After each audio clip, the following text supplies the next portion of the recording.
to anything that you all are doing as an agency or things that you're coordinating with other agencies in terms of cleanup or enforcement?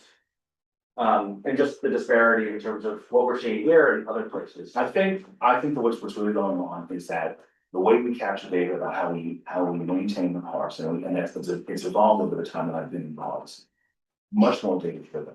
And so what we're finding is, we're talking about how many bags of garbage do we collect. We actually, I do team that collects the garbage, counts them and they lock it. So they know where the heavy garbage production areas are.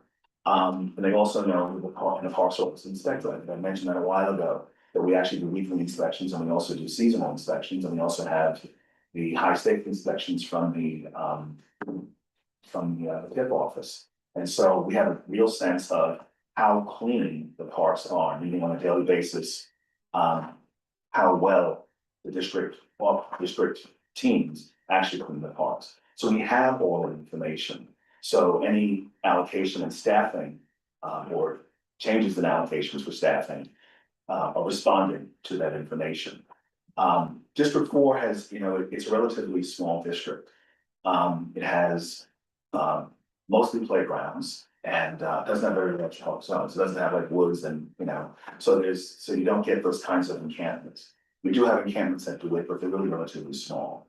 I was at a encampment cleanup in Highbridge about 12 years ago. And we needed a huge, the packer, the garbage truck they had there was one of those, they called it the Queen Mary. It was a huge garbage truck. We needed that to remove the debris that was there. And it was the team from Riverside and the team from Highbridge came together to remove, because we had property that kind of overlapped. So we needed those two teams to go in. It was a good part of the day getting it removed. District 4 doesn't have that, nearly have that kind of a problem. And so we just do what we do. We just do our best to stay on top of things. We try to respond. I think it also is a function of the neighborhood itself. These are people who are very concerned. I hear it from you guys all the time. So you're very concerned about the quality of your park plan, and you're actively vocal about it. So that all of that has an impact on the quality of the park condition. Great. And will this data be used, like it's something that you would be able to report to us? Because this is like one snapshot within the month of April. Right. Moving forward. We collect this data all the time. Okay. And I'm happy to report it to you. Great. Well, there's two other things that's okay. One is I'm just curious about the mural in Hell's Kitchen Park, because my understanding when there's like private property that abuts city property, that you all have some level of involvement in terms of what's going to be put up there. I'm just wondering, do you know what it is? What the process was? We had a presentation. It was, okay, I wasn't here last month. It was part of Eric's initiative. It was some climate group or something. Okay. Yeah. I'll get it to something you. with Yeah, flowers I'll on email it. it to you. Okay. And then I have a new thing, because it's allergy season. And for whatever reason, like this year seems to be really bad. My son has terrible allergies. He's got nasal spray, eye drops, Zyrtec. So I was just curious about sort of. There was actually a study that was done last year that the Parks Department was involved in with Cornell and Fordham about tree plantings and looking at allergenic trees and which ones have high potential for pollen. And it's a really informative study. And I'm just curious, the recommendations were, when you're making those decisions in terms of tree plantings, do you look at that as a criteria in terms of what trees you're going to be planting in what location? I don't know the answer related to the allergies. No, I don't know that answer. I know that the agency is trying to focus more on native varieties, native species to the New York City area, and also to deal with we have this whole the most common tree species, tree varieties, the London pine. Yeah, which is one of the highest pollinators. Yes, so yeah, I wasn't aware of that, but yes, but the other issue is over time they get a lot of diseases and they're potentially very, very weak. Right. So they're a hazard. Yeah. So I will ask the question about the non-allergenic. Yeah, I'm happy to forward you the study that was done. It's was interesting, it was actually, yeah, pretty informative. That was a question we should have asked the canopy people, was that last month or?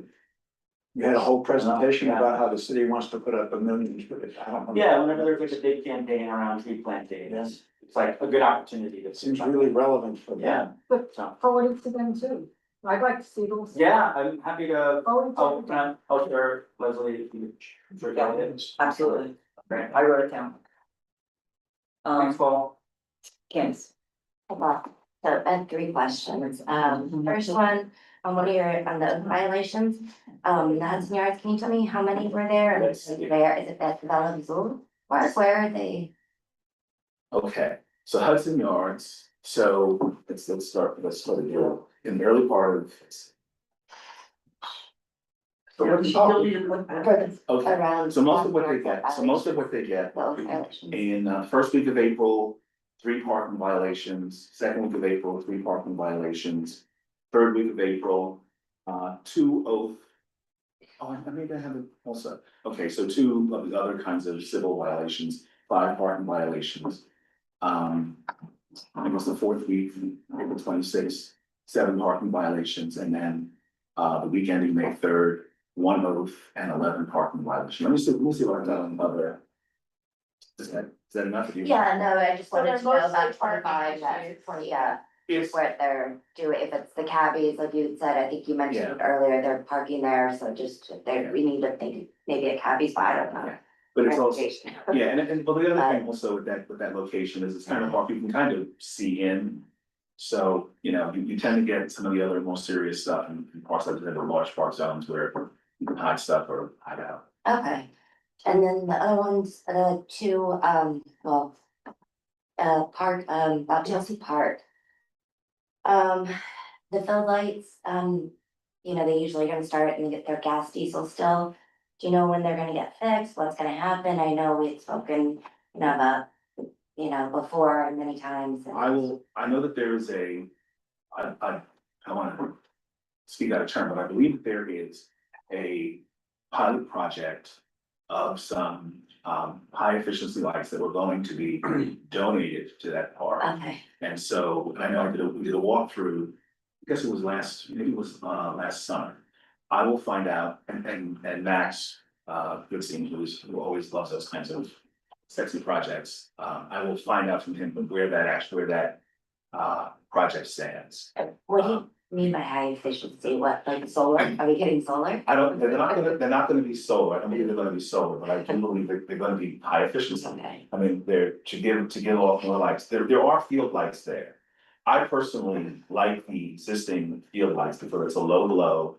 I happen to believe that at a certain time, it's the time for the park to close up and people should go home. But if you like soccer, you can play soccer 24/7. So, and there's a lot of league play there, so the league brings their own light towers to like the area.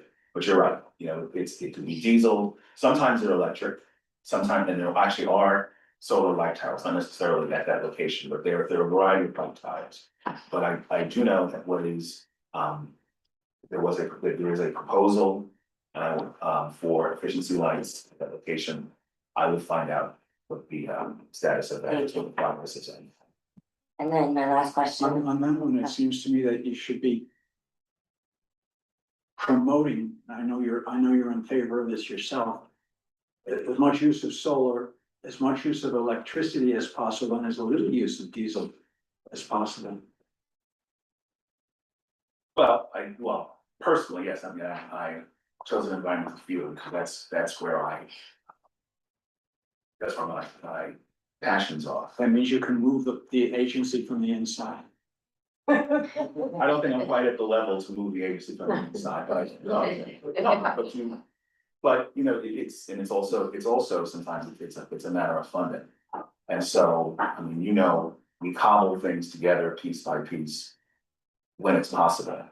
And so this was an opportunity, someone who wanted to give a gift or consider, you know, improving this environment and testing out this product. And we think we're considering it.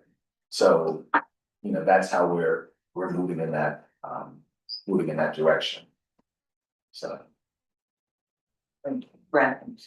Well, I think Candace says one more. yeah, thank you, Brad.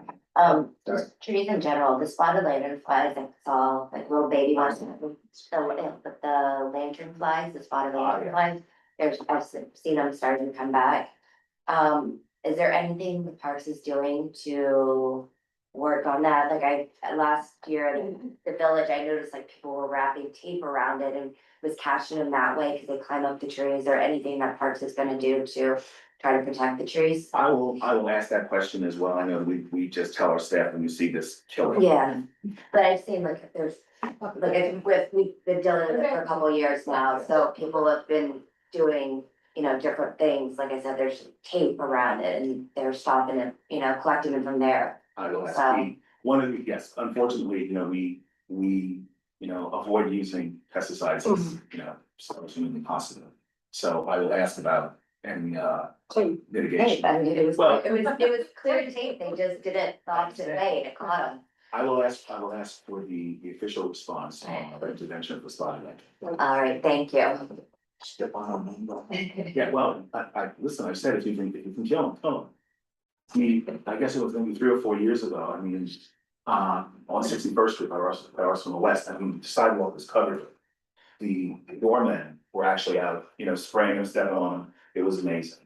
I will say that my personal observation is the number was lower last season than it has been in previous years. But I don't know about the formal intervention, so I will find out. Thank you. Well, Yes. are we gonna get one light with solar? I think that, just one. Well, wait, look, I know that Max discussed the ones that were being tried out at Pier. Either 20-something. Yes, there is a location where they are being tried out. So the short answer that I can say is, I do not think that we are. And one of those, I don't know, I did make a short presentation of a meeting with you ago, that one of the issue is, who owns the lights? And so those solar lights are not part of the DOT menu of lights. But one of the other issues is also where they can be used because of tree canopy. So sometimes it sounds like a great idea, but then, you're limited in places you can use them. So, Some of these, somebody understands what sunlight and shadow is, I don't need to preach to you, but we're asking for one light. The reality is, we've been asking since I've been on the board for 12 years. let me ask And about, we haven't got a light, it's unacceptable, and then also these, at the field there where they bring their own generators, to run the lights, the diesel powered one. the field towers, yes. They have the solar version, which sits there, bucks up the sun, has the battery, runs the lights at night. My kids play on them as well. So I don't know why, at least we'd have the parks to mandate these programs that are renting the field and bringing in their own lights, at least have a solar light. So the sound, that smell is running that whole night, you guys hear. We wrote a letter to DOT, we have, about the lights that they have available, and they have not gotten, they've not gotten a response from And they also, on the east side now, that whole park, they're all over there. But I think it's again, for a council member, we keep asking, So I'm going to, That's item 3. I got a lot of questions here. So I'm going No, to share. I'm talking to council. Right over your shoulder. So I'm going to share that recommendation about the solar light towers. The request came to me from the recreation team, because they're the ones that approved the permits for the sports fields for the teams. So they asked me, would I have a problem if this group brought in their own light towers? And I get it, they want to bring light towers, they want to play at night. And so no, I did not have a problem operationally with them bringing in and being responsible for their own light towers. Having them do solar is a consideration that I will share with recreation, and I think you're absolutely correct. We can, as best we can ask them, specify. Try it, you'll like it. Well, we can, I think, let me just say this, we will definitely want to entertain that, that prospect, because I do think it makes a lot of sense. Because they can be charging during the day, and it doesn't make a lot of sense. Once again, though, In fairness, I have to say, there is, We have a very. there is, you know, that's at Chelsea in particular, that is a shaded area, the trees all along some wall. I hear, no, I'm not saying we don't need a hybrid one if they don't have enough juice that day to turn it on. They're a hybrid solar ones with the panel on it, soak it up. Then it works. If you don't have enough, you're going to. Follow up on the agency's reaction to your request for us next time, so would you, that would be. Yes. And I just want, if I may, I was gonna ask you, if there was gonna be this one, solar light tower, like light pole, where would you want it to be? Where do you think it would work best? Where it's sunny. No, well, I mean, A specific I location. want, you know, yeah, I think it's more a philosophy than a. Yeah, but it won't. I mean, Alright, we're gonna do one, let's do the one with this basketball. Yeah. Right, cause you play at night, let's pick that one, those area you should have Sure, trees on top of it. okay, That's probably a good place. to Yes. We'll talk, we have. Great. Like Katie, you know. One last quick thing, DeWitt Clinton, the basketball courts, I've heard there's a lot of cracks. yes. And it's been difficult getting them fixed. So that's- I wonder, is that something Belgium could maybe fix? No, we're redoing that. Ah, okay. Well, that's, So that like a That's in mitigating our factor notes. Yeah. for this summer season, is there a way to repair some of them in advance of We the can, summer? I will request that they get, I tell you, should be the best of all, I was getting this up earlier this week too. Yes, we will request that they try to, It is a heavily used space for I'm basketball. not aware of how popular basketball is, something like that. Penn South is on track for its reconstruction. I beg your pardon, yes, I will ask. First projector, ask on it, and I will ask about. That was a slow one. I wanna thank you, sir. I'm done, I have questions. Oh, I'm sorry. I have questions for him, I just wanna get it going, I just wanna, because we have a very Go, big go, agenda, do the and I just question. wanna go boom, boom, boom. Okay, I just want to confirm or not, so when you came here with like the, you guys were doing a hiring fair? Yes, So, and you said you were gonna come back and check and follow up, were there any second shift hiring people? And I know this is following up what Katie said with the extra, budget now, but meaning, did we get it? Yes. Before? No, we did not. And then, once again, the second shift is for, it's directed toward cleanliness, right, no, I understand, I mean, I know, and obviously no more PEP officers have been hired, I correct? will confirm that, that was the other questions Okay. about the second shift. The Chelsea Park dog run. Some of the people at Penn South are not using or claiming that the pathway to get there from Penn South is very dark. Do you know that? It's like not a lot of it is park property, but it is some that it's a dark. Going down 27th Street, going. No, in between the school and the social services building. Yeah, that's, but yeah, 27th Street. Plays on drive. Yeah, that little path. Yeah. It's in between, right, but it's, 27th Street. yeah, so we're gonna talk about, I guess, with you guys lighting that or some sort of lighting for that area. Solar light, there you go.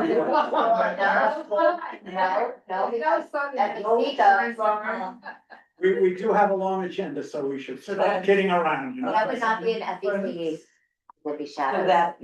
that's been, and we're talking with Penn South about that as well, but I know there've been complaints about that people don't feel safe, it's very dark, or, going through what, It is dark, I go over there, it's dark. to get to Chelsea Park. We just redid that part of the park too. Anything The else? playground park. Anything Yes, else? but- He's got it. Anything else for Paul? Yes, You have another question? It was so online. Yeah, keep going. Ramona Ponte, I don't know if you've heard about this. There was a drug dealer and he's coming in front of Ramona Ponte. Yeah, and we called, actually, Charlie Todd was calling me and, saying that there is a guy who's selling marijuana and he has a whiteboard and the prices of his drugs. And he's there in the afternoons when the kids are there. And we sent over the precinct, Midtown North, tried to get over there, but I don't know if they had any success, but he's been there a few times. I just wanted to flag that because it was going on during the day. If Peps can take a look at that, and I will ask the parents if he's still there, but this was just like a week or two ago. If anybody can get us a picture on the slide, like. I'm gonna ask if they did, but he's been a presence. It wasn't a one and done. He's been there a few times. Also, I don't know if you were on the email, Hell's Kitchen Park has been complaining, or the people there have been complaining that Success Academy kids are coming and pulling up all the plantings. Oh. And the gardeners there are very upset. When, do they know? So I know that, Marcasi or? Hell's Kitchen Park. they had an event there last week and it was permitted. Do we know that it happened? No, it's when the Success Academy kids come just for They- relay I time. understand. So some of the Hell's Kitchen Park advocates went to Success Academy. Good. And talked to the principal and complained about the teachers who were letting the kids do it, so I just wanted to flag it for you. I'm happy to hear that the community. That's what's happening. It's very good. And I wanted to, while you're here, I wanted to give everyone an update, like myself, Carl, Chief of Staff of Councilmember Botcher, and Max from Parks we were at DeWitt Clinton last week. And we do have enough money, not for a whole renovation of DeWitt Clinton, but we're gonna do, hopefully, we are planning on doing the section with where the water fountain is, and then, excuse me, the water, not the water, drinking water shower, the spray shower. And the basketball courts, the pickleball courts, everything back there, so. That's just starting to be discussed, obviously, it's gonna be a long time, but it's. With there, they do have the money for that, so we will get the design, we will get the whole, like, go through the regular process and they'll come to us, but I just wanted to update people on that. That is, yeah, and the last thing. DeWitt Clinton Park. We have to open the gates, all the gates on DeWitt Clinton Park. This is not a joke anymore. I almost broke my back. Like, so DeWitt Clinton Park is a very big park, and I know Matt has said this a number of times. We were bringing heavy equipment, sports equipment, and none of the gates are open. We have to go all the way around and walk to the west side and then do it again with kids and everything. I understand that you're gonna say about the dogs. We're gonna have to try to open the park. What I wanted to say, what I want to be very clear, only some of the gates are open to the field. Yes, yes. Right, we will write a specific letter, but we have to open those gates. And I don't know if you wanna also add on, because you have been No, I talking mean, about this yes, for I a mean, while. it seemed ridiculous that we have only one side to access that huge field, and you have to go around the entire park and then exit the exact same way when you have multiple gates facing the east side of the park. So it would be a huge improvement to accessibility, people to use that park. So, yeah, I mean, I think it still definitely needs to happen. Yeah, So happy to continue the conversation. when can that, we can unlock it, Yeah. Max, we can unlock it tomorrow, right? It could be unlocked tomorrow. Thank you. I'd be very happy to have further conversation about this. As you know, this is a very complex matter, but I appreciate. So tell us the problems here so we can help. Well, the real problem is that, I don't know, what the word is in the community about, bringing dogs on the field. But people bring their dogs on the field constantly. When I have fixed post staff there, they say they're there all the time. One time, a few years ago, there was actually even a meetup page, come to DeWitt Clinton at 7 o'clock in the morning and walk their dogs. Whenever it snows, the field is full. I have many pictures of this infraction, so when I say that I close the gates on the 11th Avenue side, to make it more difficult for people to come in with their dogs, I did it very deliberately. So, I happen to think that,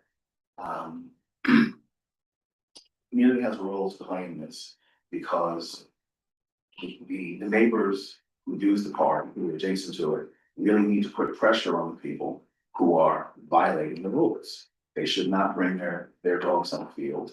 Signs are posted. There's a dog run there, so it's not necessary, but they still do it. Understood, but they're doing it at 7 in the morning usually, or early. They're not doing it at night. I'm there, like, not every night, but I'm there often, for sports. And every inch of that field is being used, whether it's kickball leagues or, or something. And the dogs are not there at night or in the afternoon when it's being used. It's usually in the morning when no one's really there, or early morning hours. So there has to be some sort of, Like specific timing? Yeah, like Open there the has to- They should open up at 3 o'clock. Like I said, I'm open very, up at 3. I'm very happy to have a conversation about how we can actually address this and everybody is satisfied. But I want you all to understand, it wasn't, I didn't do it lightly. It's easy just to leave it unlocked. But, these are, unfortunately, these are not always the most reasonable, polite people when it comes to sharing this resource, the park as a whole, with other people. And so, they were left to use their better judgment and to follow park rules, and they wouldn't do it. And so the best that I could do I felt, was to not make it easy for them to sneak in. And So I understand, but it's not making it easier for any of us now. and I appreciate that, and that is perhaps where, the community can bring that kind of peer pressure to these other park users, let them know they're making it really bad for everybody else. Well, Madam Chair, can we request, if you know that they're usually there between 7 and 9, that we ask them to have to go out there and do, some real spot checks and Yeah, once you start, Well, you don't even need peps for that, you just need park staff. but no, it needs to be more than. Could you issue a You file? need to issue a violation, and that helps. Yeah. Hopefully, I'm just Would make the wondering, dogs is that Yeah. actually? let me, There's a big dog park right next to it, like, Yeah. they're fine, like, they don't, they don't need to put their dog on the field. I think, yes, let me just say this, I know you have a long meeting ahead, I think that it would be very, very productive. I think now is the time for us to have this conversation offline, because I do think that there is a remedy for what you have described. Okay, my last thing on DeWitt Clinton is, I didn't realize this until recently, and there are no second shift employees at DeWitt. That's correct. Okay, how can we change that? I mean, that is a heavily used park and the bathrooms are closed. Yes, so,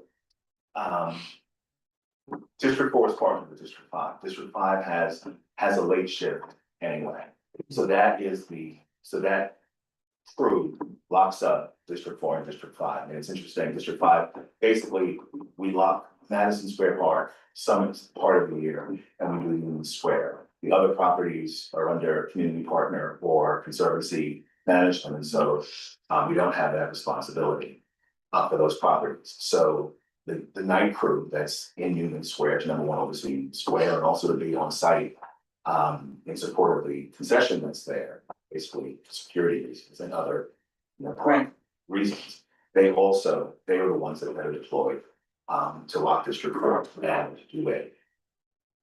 Okay, but I know it's just if there is activity there, which there is all till late at night, I mean, there's tons of people because you issue permits, right? And there are lots of leagues that play till like 11. Right. Then there has to be at least a staff member, Okay, especially with their bathrooms and the people they're using them. I understand. Okay, So second shift is a very specific term. So if you were going to make a proposal to the agency, yes, I wouldn't use that term. I think we Okay. just want to, you want to respond to. staffing, That there's a unique staffing need in this district. Because of the lead plan. right, Right. okay, And yeah. That's how I would, okay. Sir, are you saying though that you want the bathrooms open? No, I'm asking, The bathrooms, yeah, who's that? what I'm getting at. oh, So I'm wondering, again, I've been on some RFPs for these local teams to take over the fields. And there's a big criteria, there's security, there's cleanup, there's lighting. And maybe we could say somebody to monitor the bathrooms, I don't know, but they're using a public park, which I'm glad for. But maybe we gotta put some of this burden on them to get these things. you're talking about the people who use Yes, it, the people that rent the fields. Yeah, yeah, Are you talking about funding? You're talking about, what do you mean when you say? Yes, either there could be funding, just parts to say, hey, insurance wise, we can't have that, but maybe a portion of that money, when they rent it out, goes to the Parks Yeah. department. supervisor there, like a staff, yeah, staffing. I mean, it's all about how you write the RFP, which we're learning, right? yeah, okay. So I'm just wondering if in the future, because these things are usually yearly contracts, maybe that could be added. Okay. Anything else for Paul? Oh, there was a checking room in person. Yes. Aye. Thanks, Paul. Go ahead. Okay, so we've been discussing the issue for Chelsea Green with the bench for a couple of years now. So in August, we had a meeting with Max, with the Friends group and myself. And we came up with a solution about how they were going to raise the bar. And Yes. we wanted a new fence, that's it. We weren't gonna get the new fence, but we did come up with a solution. So it's almost a year. I'll ask about the fence. Yeah, because the season's coming for the people to climb over and all the things they're Absolutely. trying to prevent. And this would be such a simple way to prevent all the other problems, we hope. That was the whole idea of doing this. So, and also I know that the Friends group has come to me, remember we talked about the sidewalk? Basically, the sidewalk, the sidewalk in front seems to be in a bad state of repair. Eventually, you said you checked it and thought it was fine. They Well, still don't think it's fine. Well, you said it was fine. I mean, it's some wear and it's from salt erosion. Right, I've seen, let's put it this way, I've definitely seen worse sidewalks than that, but yes, I see what has caused you concern. okay, but if you don't think it's hazardous, we're not looking for, it would be nice if it was beautiful, we're mostly concerned about hazardous. So, it seems to be a difference of opinion. I know, well, you know what, I mean, a hazard is like, it's gotta be like more of an inch. Oh, more than an inch. An inch is Half like an inch a less. hazard. I mean, yeah, well, you said hazard, so I gotta tell you, Okay. all right? But no, I get it, it's unsightly, water, it collects, I understand. I will see if anything comes in. Okay. Thank you. I appreciate, That would be great. on behalf of the whole committee, I appreciate the depth and clarity of your reporting to us. Thank you for your monthly appearance and thank you for these reports. You're welcome, I'm glad it's appreciated. Thank you, Paul. Thank you. So we're gonna have to, Robert, you're gonna kill me, we're gonna have to jump, the Port Authority has to leave at 8:15, or. Is that- I'm happy to defer I'm gonna come next month, so I will join you then. You're gonna take off? Yeah, unfortunately, I also can't wait another hour here. I apologize. I had another engagement. I was just a brief update on our programming, but we'll see you guys next month. Okay, thanks, Robert. When you come next month, talk to us about the heliport. We will come next month. We're talking about the design from 29 to 44th Street for the 39th to 44th Street section of design. Everyone, we also have our meeting on it coming up on the May 28th, which we shared information with the committee on. All right. Sorry, Thanks, Robert. guys. Well, that takes care of one. Well done. Go ahead, Paul. No, you go. Go ahead. We're now talking about Port Authority folks. Leslie, there was one hand up from the public, Michael Walsh. Oh, sorry, Paul, hold on 1 second. Mike, bring him over. Yeah, right. Paul, hold on 1 second, there might be attention from the public, Tilly. Right. You thought you were out. Yes. I'll sit. Yes. Hi, Michael. Go, Michael, unmute yourself, please. Hi, Michael. Hello. Hi, I'm Michael Walsh. I'm with the Friends of Chelsea Green. I'm actually in Chelsea Green Park because we're about to do a movie under the stars here in a few minutes. So, while we have Paul, and sorry, I know you have your coat on, Paul. Sorry to catch you at the door, but we did want to get an update on this fence behind me. Sally and I had a meeting last. We just did that, Mike. Oh, okay. I will check and see if something cosmetic can be done. Great. Well, we had a talk with Max last fall, and he had a whole plan about how the guys in the forge were gonna weld something for us, and that plan has not advanced. And then You're basically repeating what we've just done to each other. okay, I'm sorry, I joined the meeting after that. Then did you talk about the sidewalk as well? Yeah, we did. Okay, great. That's fantastic. I'm so thrilled. And as long as you're on the side, we're looking at you, you're on the side. Oh, So I'm we're- sorry. Oh, sorry Now we're for gonna that, move yeah. on to the next person. Okay. Thanks, Michael. Thank you for covering this. I really appreciate it, everybody. Thank you very much. Enjoy next month. You're out of here. Okay. Thanks, Paul. Leilani, can you hear me? Yes, I can hear you. Good Great. afternoon. How are you doing? Good, how are you? Good, good. Your Good to voice is, see you. I know, you too. I see her, she's David. Okay, great. Sorry for the wait. We have a packed meeting, so go ahead, you guys, take it away. All right, well, thank you. I want to just first thank this committee for, introducing this topic and allowing us to come and report out as on a topic I know you are really eager to receive an update on. And so before I turn it over to my colleague, David Torres, who represents the Major Capital Projects team, just want to frame that this is going to be a top line update provided to the committee regarding what the future open space of the deck over space, how, the future goals of it. And know that there will be a brief update regarding where the grates are going to be located on the deck over space.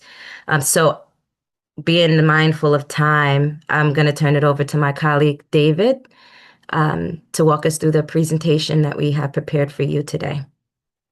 Thanks, Leighton, Lonnie. So I'm just gonna get into it. Let me share my screen.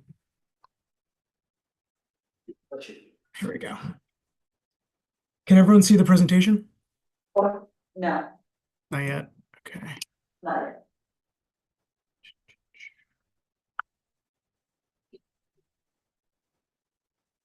There we go.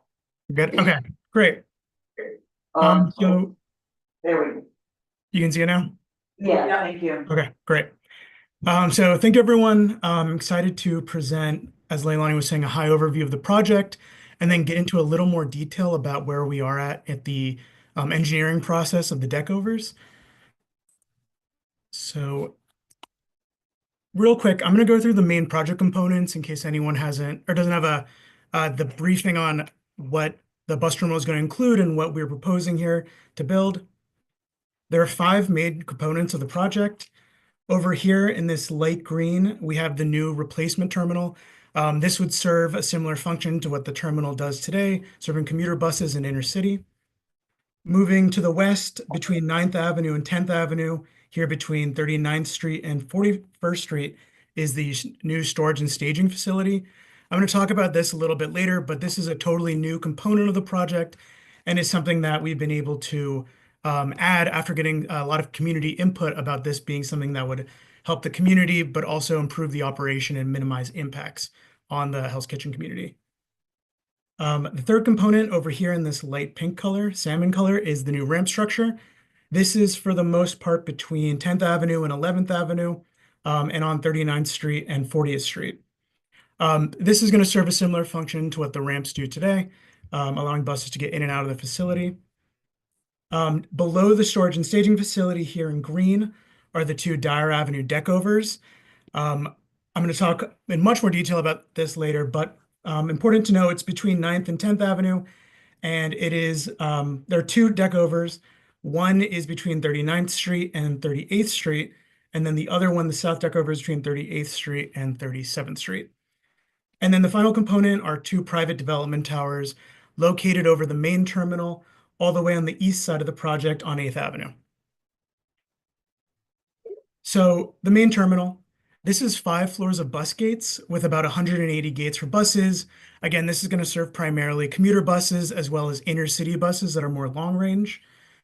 We really wanted to maintain its location here on the 8th Avenue side because it does have that direct connection to the subway. Additionally, most of the people who go through the terminal walk to their final destination. So having it here closer to the Times Square business district was really critical. We're really excited to be able to provide best-in-class passenger amenities.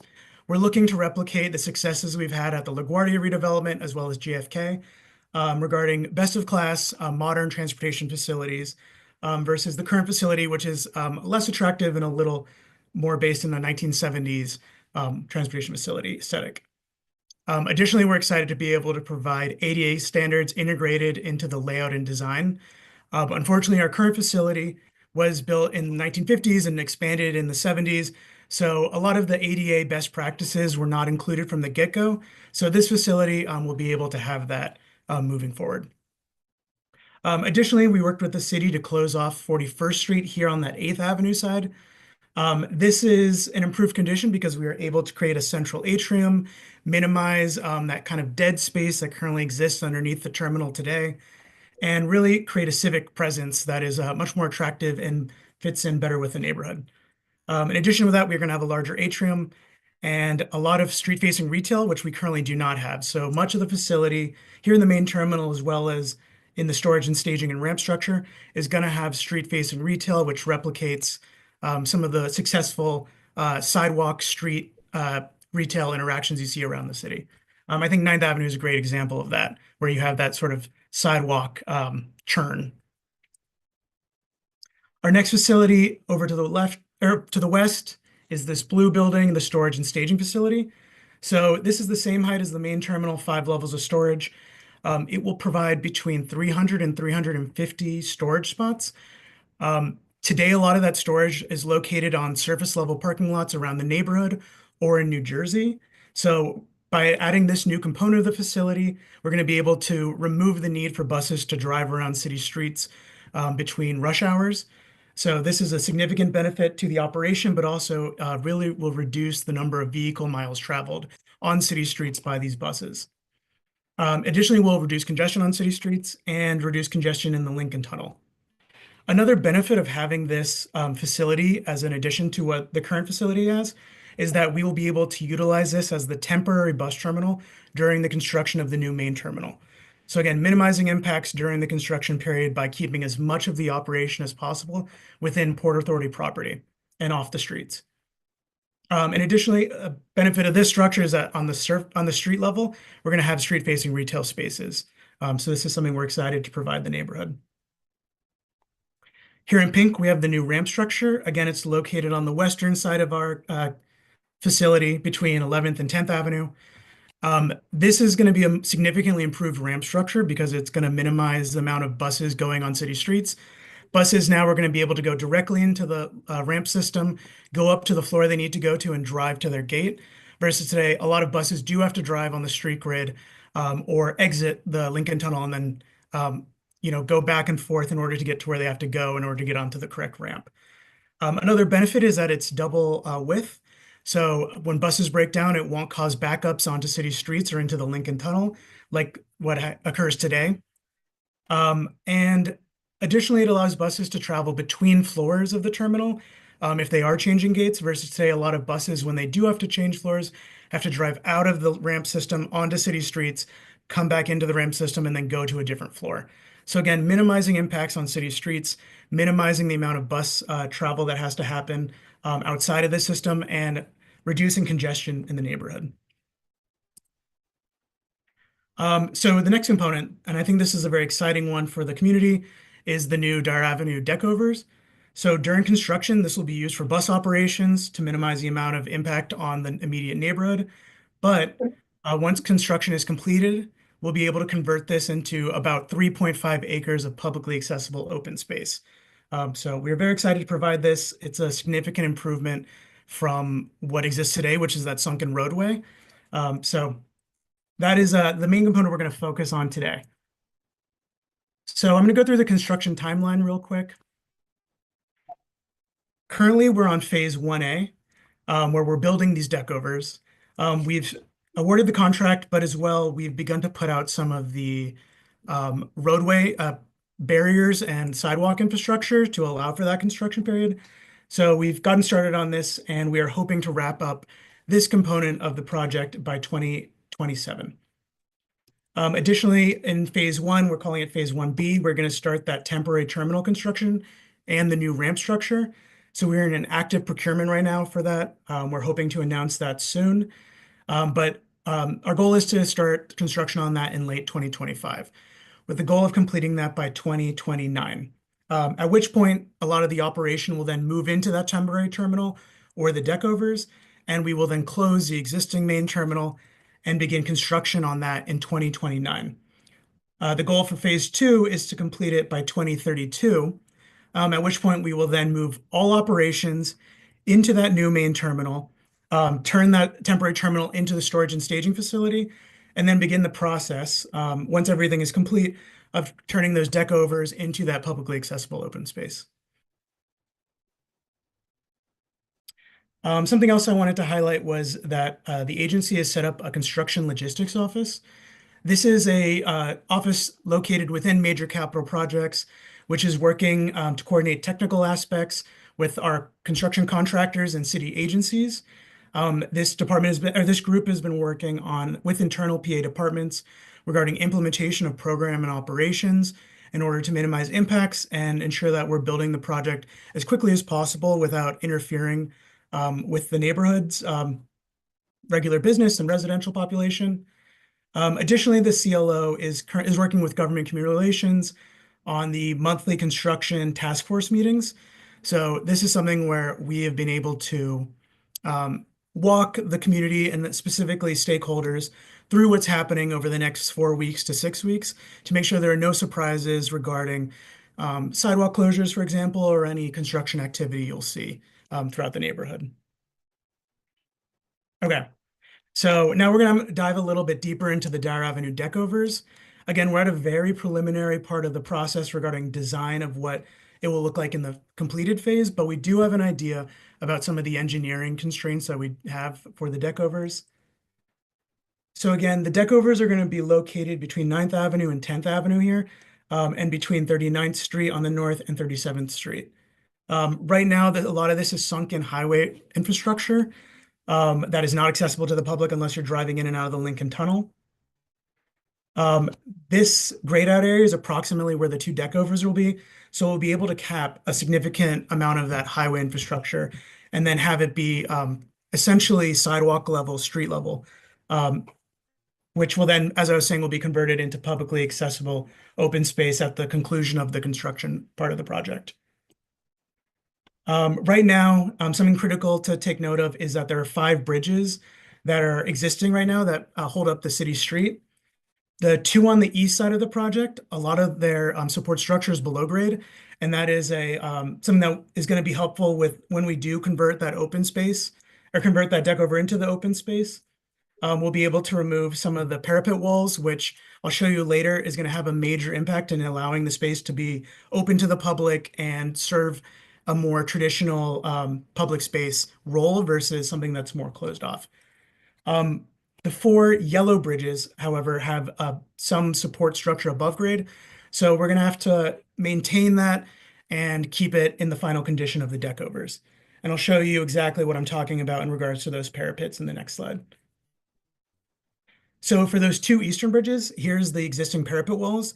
We'll be able to totally remove those because of the support structure being below street level. And then on the 3 western bridges, here's the parapet wall. That steel right there is support structure, so we'll have to keep it in the final condition. But we will be able to remove the piers that are located on the east and west of those bridges. So that'll be able to be accessible. That space will be accessible for individuals going into that open space from the sidewalk. So here's a bird's eye view of what that would look like. Anything here with the green arrow is going to be able to be open to the sidewalk, so people can go straight from the sidewalk into the at-grade open space. Only these 4 yellow areas here are going to have that parapet wall that needs to remain in order to keep the bridge. Additional engineering components that are going to be required for these decovers are ventilation structures. So here in this light purple are at-grade passive ventilation grates. I'm going to have a few examples of what that would look like in some of the parks around the city and some open space around the city. And we are also going to require 1 above-grade vent structure here on the northern deckover. This vent structure is to remove smoke if there is a fire condition in the tunnel beneath there. However, on a normal day, 99.9% of the time, there will be no active ventilation. The vents will, or the fans will be closed off or will be turned off, and you won't hear anything. So for the most part, this is going to be a small structure located on the northern deckover. So that those lavender grates, which I can go back at the end of the presentation if you want to look at it in more detail, this is what it looks like for the most part. Here's an example of specifically a sidewalk grate in Manhattan. But again, it's a passive airflow. It's just to maintain the flow of air. And unlike the subway, you won't hear the whooshing going by. Subway system intentionally has a piston effect is what they call it, where they try to push air in and out of the system. Because we don't have a train that's exactly the size of the tunnel for the most part, you won't have that piston effect. So these grates will be passive and for the most part silent. So you won't hear the, air going through it. Here's a better example of what the grates would look like. So most of those grates are not going to be probably on anything that's like a sidewalk. They would be in what would be green space. This is an example of one that's over the FDR Drive on the east side. This is specifically in a park on the Upper East Side of Manhattan. So for the most part, not a major visual issue, and it will allow for that passive airflow. At this point, I'm going to pass it over to Leilani to talk a little bit more about next steps on what the open space design process will look like. Thank you, David.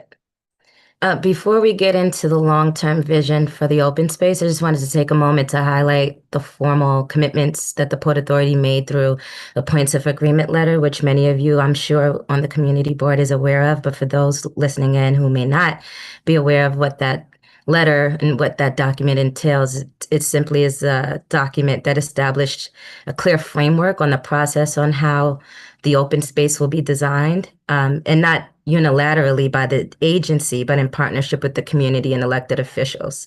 It also outlines how and when this collaborative design process will unfold and the considerations that'll help guide it.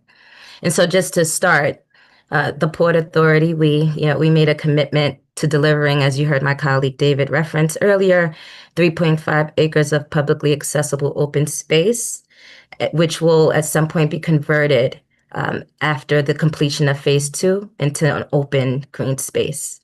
Until then, the deck overs will be temporarily used for construction and transit staging purposes. And to guide what that space will look like per the points of agreement, we committed to begin a community-based design process for the open space. And so that will begin 1 year after the start of construction on 2 major components you heard my colleague David reference, which will be after the new staging and storage facility and the new ramp system infrastructure. And so this process will help ensure the open space design won't be developed in just a vacuum. It'll help reflect the direct input from local residents and the community board and elected officials. And this process I'm referencing is the community-based design process. And following that, at the same time, the design will need to work. We just want to ensure, the Port Authority wants to ensure that certain engineering and operational constraints, we want to ensure that the Port Authority can safely maintain the structural elements underneath the deck overs. And so lastly, while the design is the first major step, the points of agreement document also opens the door for future discussions about who will ultimately operate and maintain the open space. And that'll be a critical part to the broader governance conversation that we'll look forward to have at some point in the future. Next slide, David. Next slide, please. Yep. And so as we wrap, just want to make sure everyone knows how to stay connected with the project. And on this final slide, you'll find our contact information, including a dedicated project email and phone number. And we're also encouraging folks to use a QR code shown here on the right, which will allow for individuals to sign up to receive project updates. So please feel free to circulate it within your networks as you see fit. Or if you are listening in now, please feel free to whip out your phones and cameras to take a snapshot of this QR code so you can sign up and get immediate updates, project updates from the Port Authority team. Next slide. And with that, we close and open up the floor for discussion or for question and answering. So I guess that's back to you, Leslie. Thank you so much. Can you take the slide down? Or we might reference it, but thank you so much. I know some of us have seen some of this, so we appreciate, and I know you guys are working with the working group from MCB4 and the construction group. I just want to make note that Christine Bertet is here. So she'll be a great liaison because she's been on the working group and now you're on the construction group, right? Task force as well. So you can also provide some clarity, which will be good. But thank you so much. That was very helpful. Go ahead, other question. Haley, Lonnie, nice to see you. Hi, Matt. Nice to see you. I have one, well, I'm gonna really restrain myself from getting into like design stuff, because I know that's a process that will happen in a few years. But I'm curious because this, first of all, this is like gonna be, I think, a huge positive benefit to the neighborhood, and it's really gonna be just amazing to have this open space. That said, this community has a lot of experience, with platform decks and how expensive they are. And I'm just curious, like, do you all foresee just any challenges with getting sort of the funding? I mean, I'm assuming everything's in place, you've got the funding to do this. I'm really just wondering if there are anything that we should be concerned about, given, you know, what's happening at the federal level and funding streams, and just making sure that this project is made whole and not having this come at the end of the project and the funding is used up, and for whatever reason, we're in a situation in which you can't provide the open space. And so I just kind of want a little reassurance or thoughts around sort of where you are with that, if there's any forecasting about that. Sure, I'd like to allow my Director of Intergovernmental Affairs, Hirsch Parekh, who I'm remiss. Sorry, I didn't should have introduced Hirsch early on the call, but I'll allow for Hirsch to speak to that. Yeah, absolutely. So to directly answer your question, as we noted, as David noted in his presentation, the contract for the deck overs has been awarded. That piece is fully funded. In fact, the contractor, as David said, has begun the mobilization, including setting up the construction work zones. And the actual construction should be starting in the coming months. And we will be sharing more updates about that timeline via the construction community or community construction task force that was referenced, that Christine participates in on behalf of the community board as well. In regards to the remaining components of the project, the full phase 1 project, which is 1A and 1B, as David labeled them, that is, well, there's an active procurement for 1B. We have not awarded a contract for that. But we are working towards awarding that contract. And we also were able to secure a federal loan at the beginning of this year to help fund phase A, for phase 1 rather, excuse me, all of phase 1. So we are confident that this project will have the funding it needs to deliver on all the commitments that we've made. And we are working very diligently within the project team, within our procurement team, at all levels of the agency, across multiple departments in a cross-functional way, to make sure we can deliver the project as has been designed, as has been presented, in a way that also is responsible and keeping within the budget that we have set forth. Great. I don't know why you don't just call it Trump Bus Terminal, and you won't have a problem. I think that was a comment and not a question, so we're not going to respond. No, that was a question. No, it was a. Thank you. Go ahead, finish your, Oh. Can we pull up the site plan of the overlay? Where you're keeping the bridge structure? Which one specifically? The one that shows the vent, the big orange vent, right when you walk in off the sidewalk? Give me 1 second. There may be slide 21, David. Yeah. This one? So, Okay. I understand the money, and we've got a lot of walkway off the sidewalk, so that's nice. I'm not gonna get into the bridge structure. It looks like that was part of the agreement prior. But there's no doubt that that vent structure could be shifted so it's closer to the area where people don't walk in off the sidewalk. I would request you guys to look at that, because you're at early phases. And also in the future, because we're just talking to being built, I think we should put in future plumbing for bathrooms. So we should have all that in the deck now, because we haven't really laid out a plan of what's going on top, which I find that very interesting, but structurally, if you're talking about all that now, these size of parks need bathrooms. And also for future facilities for convenience. So I think you guys need to come back with some type of planning on that, especially if you awarded it. Those are my two requests. And the third thing, which I just can't seem to understand, this is Port Authority. This is well, how many billions, Christine?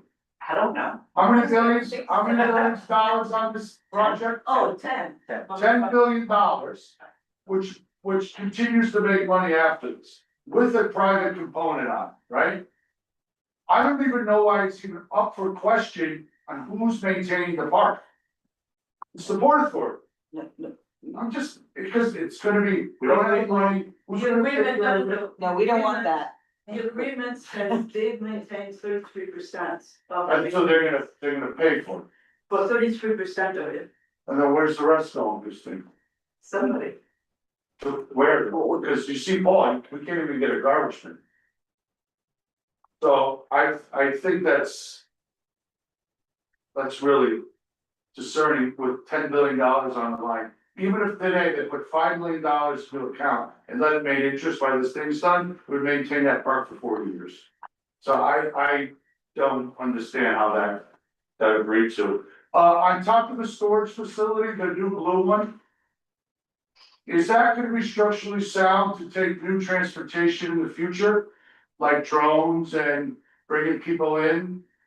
Because it seems to be a massive roof where you have a storage and staging area. That we should be looking at the next transportation for the next 75 years.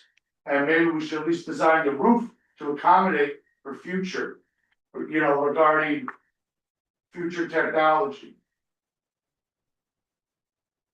So I can speak about the vent structure specifically.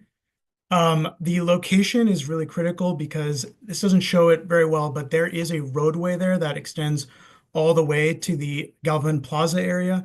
So we do need that vent structure there. It's really critical to maintain it from a fire life safety standpoint.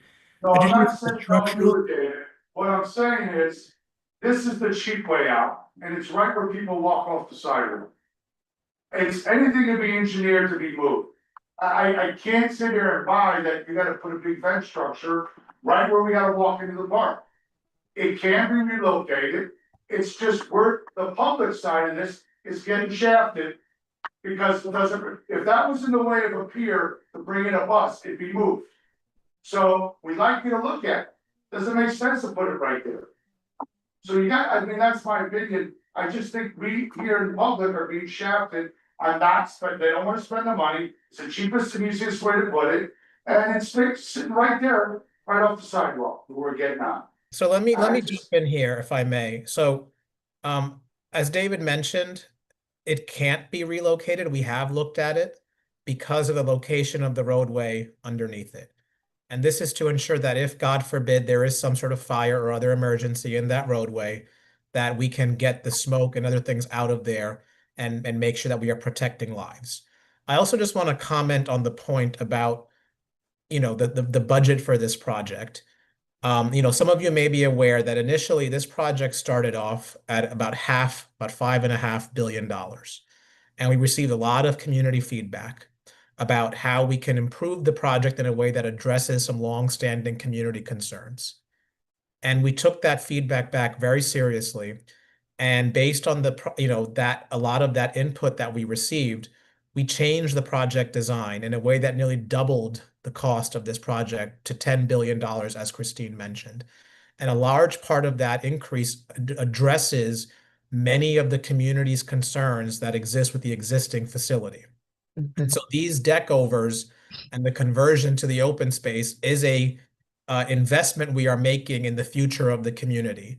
The staging and storage facility is an investment that we are making to help take buses off of the local streets in the local community to reduce traffic, reduce congestion, reduce pollution, and all of that.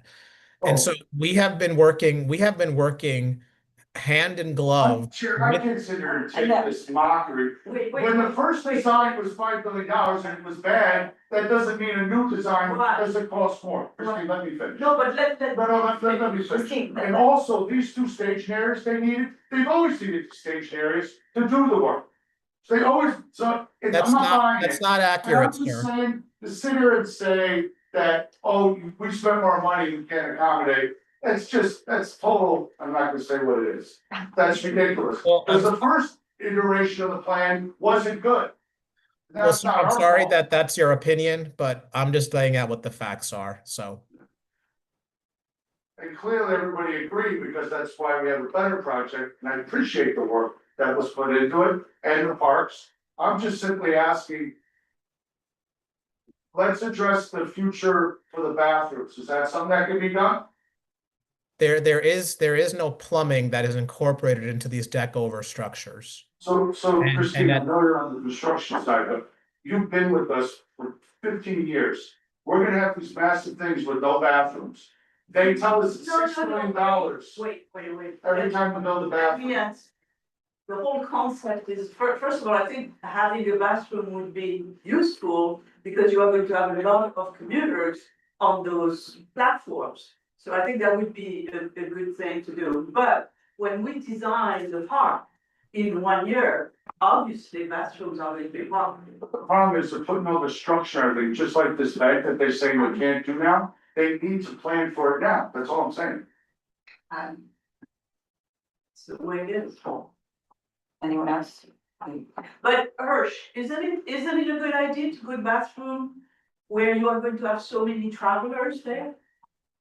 Well, remember, Christine, the deck overs will be adjacent to the temporary terminal, right? And the temporary terminal, so while the deck overs are being used for the bus operations during that phase 2 construction period, there will be restrooms for commuters that are, doing their bus operations on these deck overs. The temporary terminal will have restroom facilities for Alright. those individuals. So the bottom line is that when we get and start to design the park, right, really design the park, which is in 1 year, we start doing that. That will be part of a requirement, and obviously they're going to have to build above it, above the platform. So there will be no space to put pipes and, etc. Christine, I just heard that there'll be bathrooms up here where the Yes. temporary terminal will be. But the people down here are gonna have to walk Right, a long way. but today they walk from 8th Avenue to. And I don't care about today, he's talking Christine, we've about. got 3.5 acres of park. We need bathrooms, and all we're saying is that, no, Christine, all I'm asking is. Construction, right? I'm just saying, can they put it above like you're saying? Or, there's a lot of times you have to run all the piping and the access way for the plumbing and the sewer underneath. And if they're laying this out now's the time to plan for it. Remember, That's all I'm this saying. this is And you're not. gonna put chases in for us, something. Remember, these are deck overs. Below it is still an active roadway. Exactly. Remember that piece, right? This is not connecting directly into the ground. Yeah, we went through Hudson Yards, we know what a deck over is, and we know what it is, I get that, all we're just asking is there any plan for future bathrooms in this current buyout of the job? And I- it sounds like the answer I is think that the no. 2 points that we made were, one is the design of the open space has not commenced yet. And 2, as the construction of the deck overs commences, there is no plan to include, and David, please correct me if I'm mistaken, but there's no plan to include plumbing infrastructure inside the deck over systems. And so at this point, that's discussion that would likely happen during the open space design. But for the purposes of the temporary transportation facility, and from a structural standpoint, no, there is no plumbing currently. But again, no discussion has happened at what infrastructure is there in the permanent condition. I think you guys can see why that's a problem. So, And then I have one last point, I asked about the roof structure of the new storage facility. So there will Is that- be some mechanical equipment on the roof structure of the staging and storage facility. It is not intended to be a landing spot for drones or other sort of air mobility vehicles, but the bus terminal itself is being built to accommodate future transitions of buses to more modern, upgraded electric buses as well. And so we'll be able to accommodate newer, more modern, larger, those articulated type buses will be able to be accommodated in the new bus terminal and the staging and storage facility. So we are planning for the future of bus transportation with this bus terminal. And you're putting solar collectors on the roofs?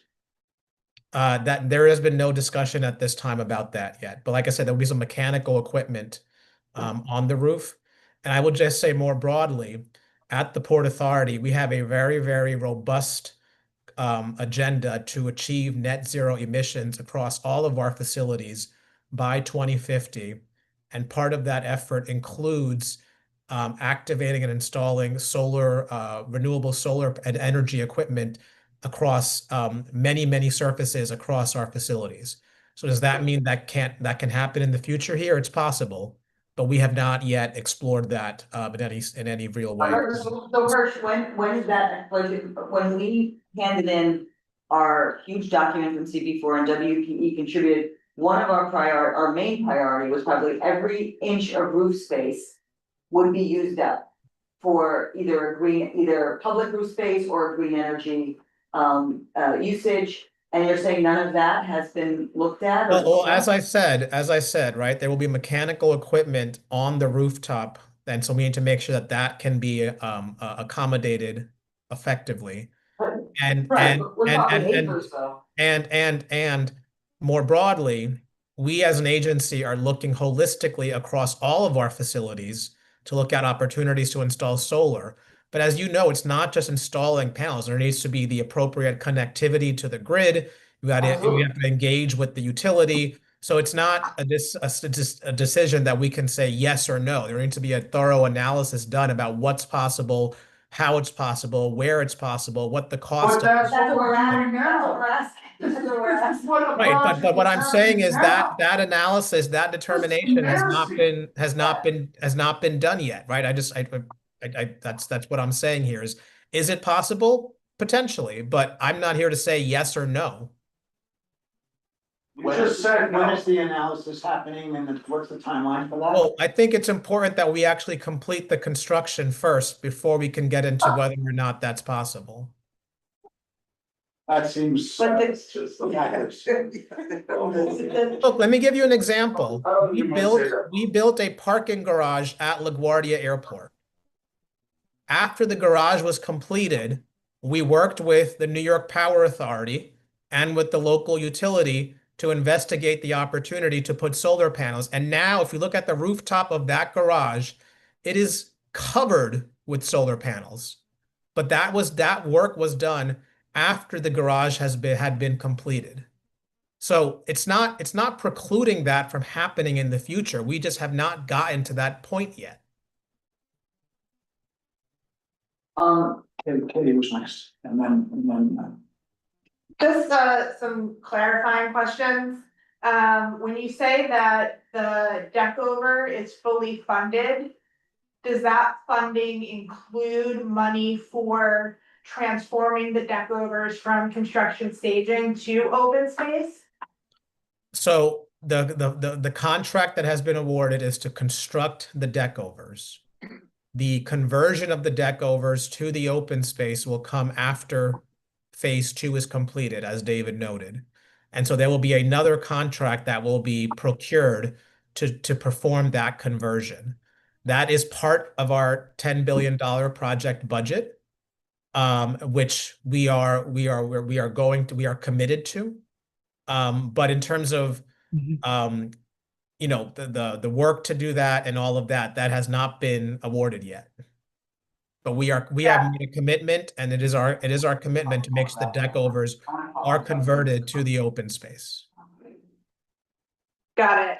And I think I just want to reiterate that, you know, it makes a lot of sense that while you're planning this, if we get to a point where you complete the deck overs, and then, you know, when the storage facility is no longer used as a temporary terminal, will people have access to the restrooms in there, or will that no longer be publicly accessible?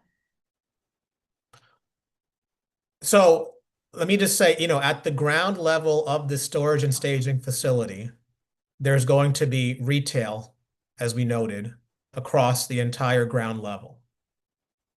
I would expect, and again, we haven't planned this all out yet, but I would expect there would be restroom facilities at that location. But those aren't But- necessarily public because but- they're part of a retail establishment. No, I'm not saying they would be in an individual retail Oh, okay. establishment. I'm saying that they would be on that floor. But exactly the makeup of it, the locations of it, we have not yet planned out the makeup of that ground level space. I'm just gonna- Hold on, Yeah. before we go to you. I'm just gonna follow, hold on. First, now that, Brad brought this up and we talk about it. I don't know if you have young children, but if you're in a park with them, you're not running 3 blocks to go to the bathroom. And we have talked about bathrooms and public bathrooms so many times. This is such a really, really great opportunity. We're not saying put 10 bathrooms up there, but if we could have, one central bathroom or something, it would make sense, wouldn't you think? That Well, and it's like I an amenity that's not, it has such a huge upside without a huge cost, is what I'm I saying. think as David mentioned, that those discussions will occur as part of the design process. Design, okay. Right? There is Okay. going to be a process during which we will look at what types of features and amenities and active versus passive space, et cetera, need to be, would be part of these open spaces. And restrooms should be a part of that discussion. What we are saying right now is there's no inclusion of plumbing within the deck over structures based on the current construction plans.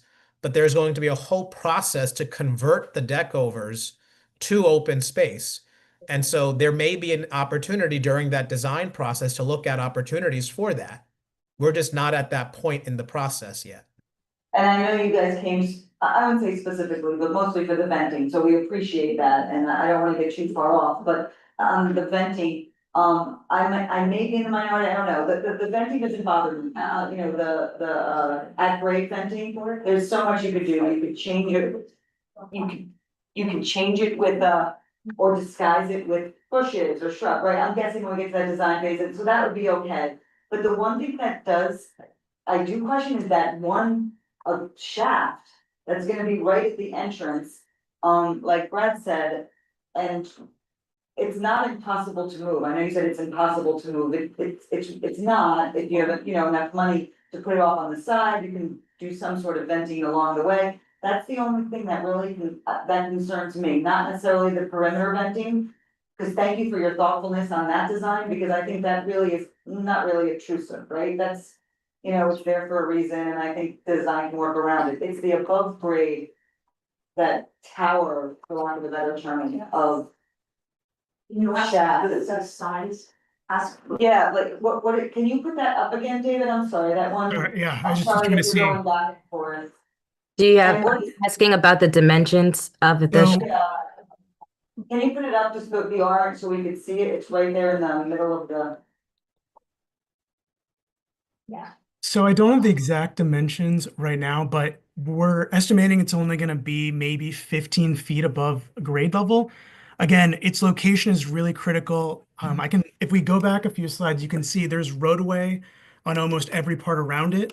So there's no way to move it, and it has to be right above that tunnel specifically. So its location was not put there, because it's easy. It's because it is required from a fire and life safety standpoint. And we just cannot move it safely. It's not just a regular passive thing. It is an emergency component of infrastructure. So that's there why are it's there. vent structures like this in parks elsewhere around the city as well. And again, in a similar way, there's art that can be applied to it. It can be also covered with plantings and things like that, so it's not as visible or obtrusive. But the location of it is critical, as David mentioned. And from a safety standpoint, not even from any other standpoint, it is a safety concern first and foremost, which is why it has to be exactly where it is. Yeah, no, design can fix a lot, design can cover a lot and fix a lot, so when we get to that point of the process. It'll be interesting what, you know, we can do and what you will allow us to suggest and then implement will be interesting. So, go ahead. David's next. Thank you. Will the construction of the deck over be reinforced concrete? I can't speak exactly to what components are gonna be what, but I believe it's gonna be a impermeable surface, at all points. So I can't speak to the exact civil engineering. Will its construction preclude placement of bathrooms above it? Again, I'm not a civil engineer. I can't speak to exactly what is there. So I can bring that back though. That would seem to me that, you know, rather than having to go back in afterwards and core through it and possibly put in new reinforcing around the openings for drainage and supply for bathrooms, that you might want to incorporate that now and maybe even do it in a number of locations, so you've got flexibility going forward, because it's gonna be much cheaper now than in the future. And can you also tell me how much organic fill will go on top of the deck over? What depth?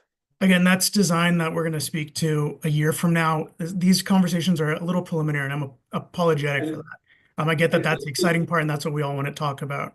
But it's just too early in the process. You know, Say that one word is one, that we have been guaranteed that we would be able to plant large trees. So I'm not saying how much it is because I don't know, but we have been guaranteed that we'll be able to build to have large trees there. right, but it also has to relate to the surrounding sidewalks. So when I'm looking at this aerial view, where is the surface of the deck relative to the flanking sidewalks? So I think those discussions are the ones we're going to have in the design of. But if they're building the deck over, don't we need to know where the deck over stops in relation to the sidewalk? Oh, we have that. The deck overs will be at level grade with the sidewalks as currently as designed and will be built. But remember, again, Anything that goes on the deck over will be above grade. but hold on, just remember though, right?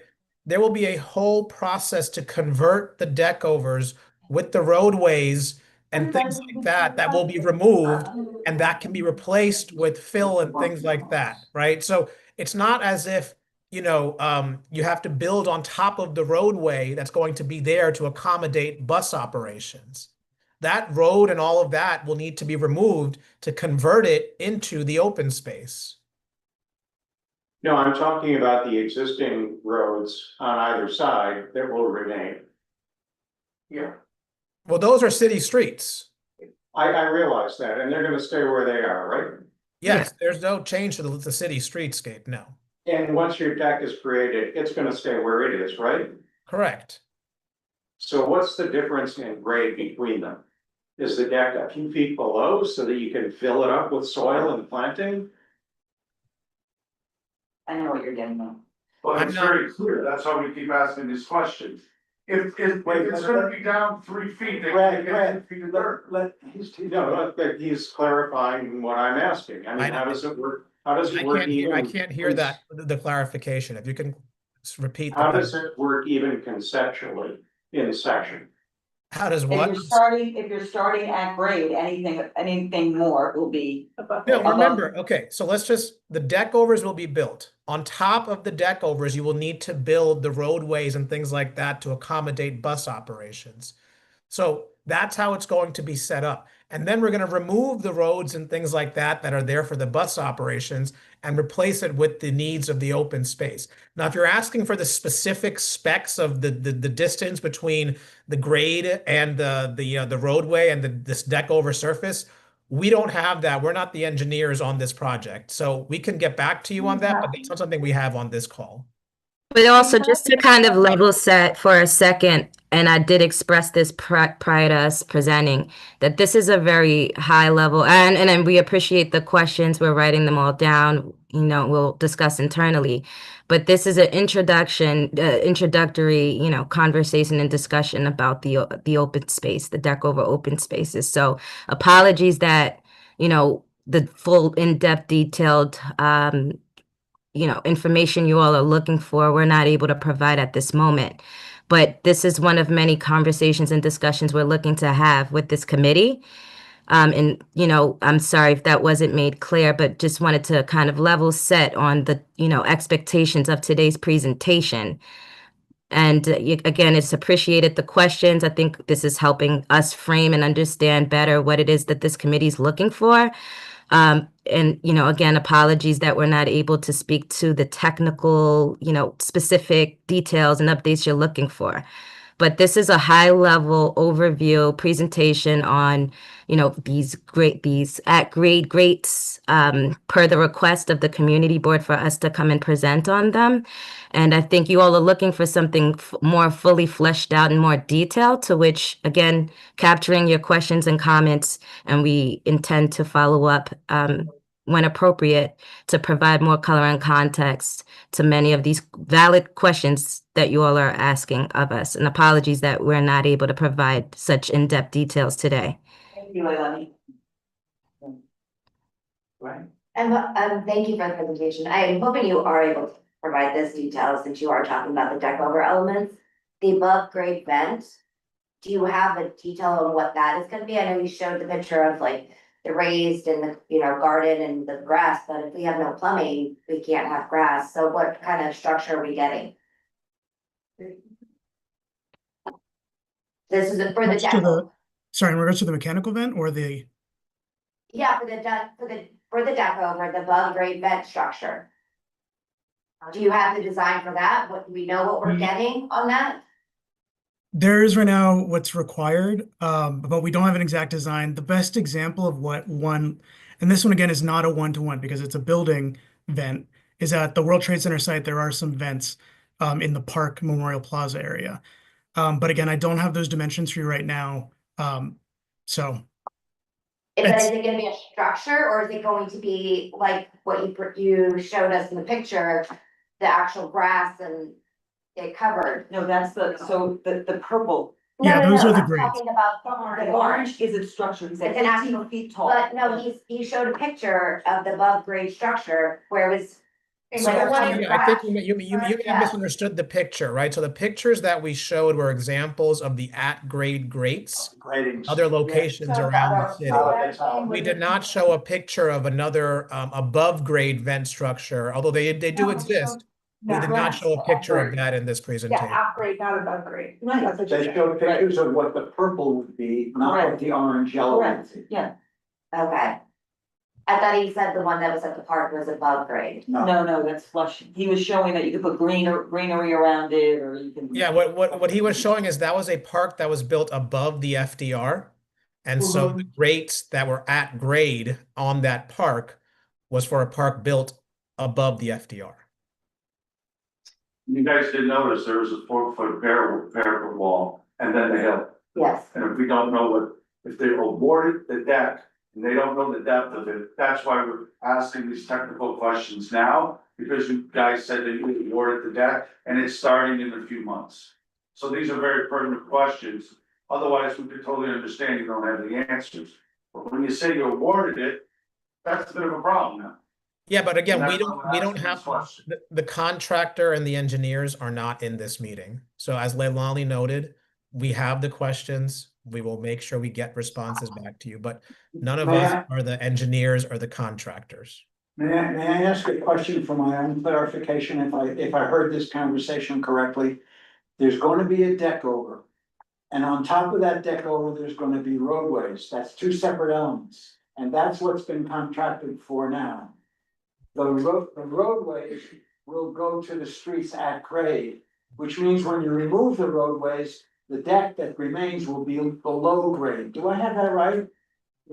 So a critical component of this is that the contract for the deck overs in this interim phase has been given, but the contract for the conversion has yet to be given. And engineering that will go along with that will be occurring concurrently with the design process that we talked about. So that's why we can't speak to all these components right now in specific detail, because it is coming down later in the road. But the contract right now is just for that intermediate transportation facility. So that's why we're not. I will just say the roadways that will be existing on the deck overs to accommodate bus operations will need to be removed as part of the conversion. We're not going to build on top of the road. That makes So sense. that means the roadways will be at grade, and when you remove the roadways, the deck over will necessarily be lower. Yes, it will be lower. We just can't tell you exactly. We don't know that how much low. We don't have the details of that depth. Yeah, I'm not asking that question. But the answer to your question is yes. Okay, yes, it's. Go ahead, Kate. I guess just to sum this all up, as you're seeing, we are a board that is very familiar with looking at specs and looking at these higher level engineering things. So I think in the future, we would really appreciate having the engineers who are working on this available to come to a call and talk with us about our questions.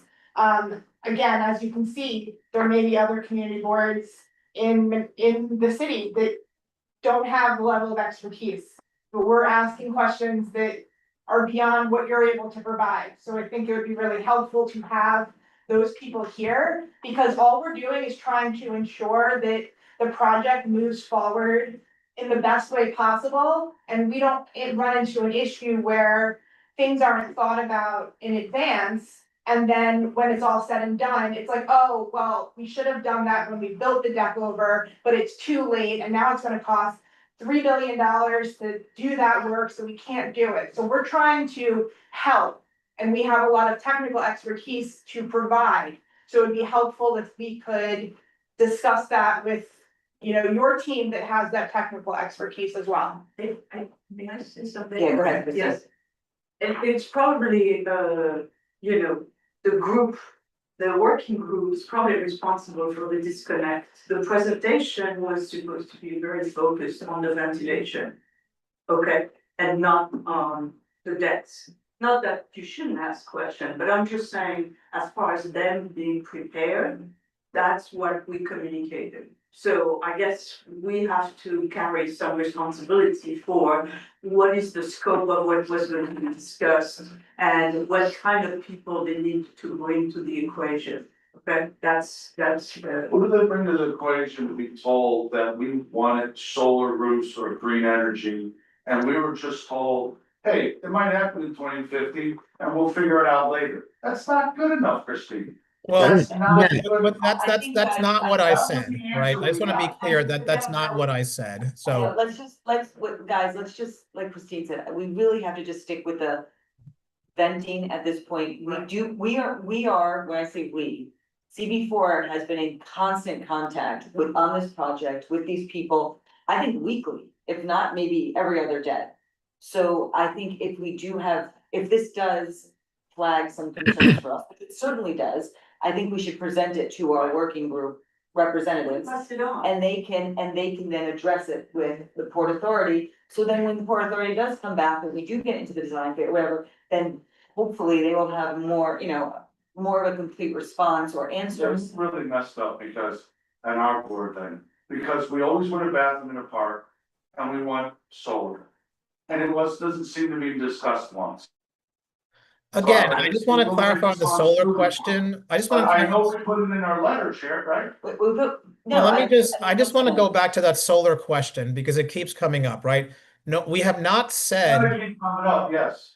It should keep coming up because we, as an agency, we are the first transportation agency that signed on to the Paris Climate Accords. We have a deep commitment to sustainability and reducing our carbon footprint. And if you look at all of the projects that we have undertaken across our portfolio to really reduce that carbon footprint, focus on renewable energy, focus on electric, it is something that many other transportation agencies cannot even hold a candle to. So the question about solar and renewable energy is something that we take very, very seriously. So I understand what you're saying, and I know you guys have to leave. So this is what I think we'll do with the other questions, because listen, we don't want you to we already have been we're out of the scope of what the presentation maybe was planned on. We do have a list, and when I say we, WPE, and we contributed to the DEIS. Maybe we can go back and talk to our people about those specific points. And then we can have another meeting with you just on our points of the DEIS to see where you guys are at the point, kind of your reaction to those, your replies to those. Is that okay? Well, what I would just say is if you have not looked at the FEIS, because the FEIS included a response to every single comment in the DEIS. And we have to talk about what then people are concerned about here that maybe should be represented. Well, we need to look at the, Yeah. And I'm happy to circulate it to the group if you need me. I'm happy to recirculate the final published responses. Yeah, thank you. I just want to say to you, Hirsch, I know that we shouldn't be talking against each other because what you said, we have a deep commitment to sustainability. You're talking about the Port Authority. That's true for us too. And that means we should be working together on this and asking questions about sustainability. And maybe we'll say something that will be useful for you and you have some information that will be useful for us. So this is a conversation that could fruitfully continue, although not tonight. Sounds good to me. Great. Anyone else? No? Christine, do you? No? Okay. Thank you, guys. Take care. Have a good Thank evening, you. everybody. And everyone. Have a good evening.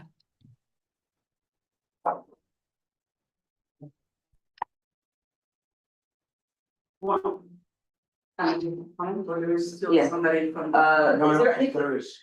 No. They bounced real quick. What?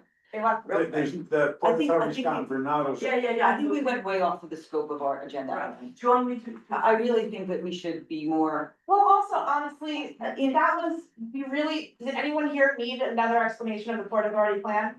Or do we all already know that? Well, this is the way they do things. So I understand that, I'm not but saying it's right. it would have been nice if we just jumped to the deck overs, because I think we've all seen the plan numerous times. And didn't necessarily Just need that. putting it out there and then people going, yeah, and they checked off their box. see, I think the problem, not the problem, I think the issue here is that this was the first time our committee really had a chance to interact with the Port Authority on this. And we had so many other questions and so many other concerns, all of which we sent to the working group to include. So that's where I wanted to, Go ahead. to say two things. First of all, obviously, the working group, we were dealing with thousands of things, right? And at the end of the day, Eric had to decide which one he was going to push on or not, right? So you all understand that, how negotiation goes. They were really critical issue. Affordable housing was a major issue. They wouldn't give on that. There was hours spent on that. So this is the reality of a negotiation. And, at the end of the day, Eric decided these are the things we're going to push. And also, what can we push that we're going to get? Because the answer is, we're going to do it anyway, but in 25 years, I mean, that was not a commitment that was going to be helpful. That's the first thing. The second thing is the bathroom. I raised the bathroom in some of the meetings, okay? And they say, oh, okay. And then the thing is like, oh, it's part of the design of the park. You say, okay, if you want to do it stupid, it's your problem. I agree, it's stupid. They should have done the bathroom. Although there is an issue, which is we have not designed where we wanted the bathroom in the place. So the last thing you want to do is to push and say they put the bathroom in the wrong place just because we are pushing for it. And if we had done the design of the park, we're going to put the bathroom where we want it. So at that point, I personally made the decision that, hey, it's going to cost them more, but we need to design where the thing is going to be. Because we were like, in the back of the envelope, Joe and I were saying, okay, why don't we put the bathroom over there? And I said, it's not our thing. We should really design the park and figure where the bathrooms are going to go and then put it in. So the decision was made in our heads of not pushing for it because there was a path forward. There was a way to do it forward, and we wanted this group and the parks and everybody to contribute of where they wanted the bathroom. At the north, maybe we want the bathroom next to the tower. Well, right, since we're already going to have a tower, we put the bathroom next to it.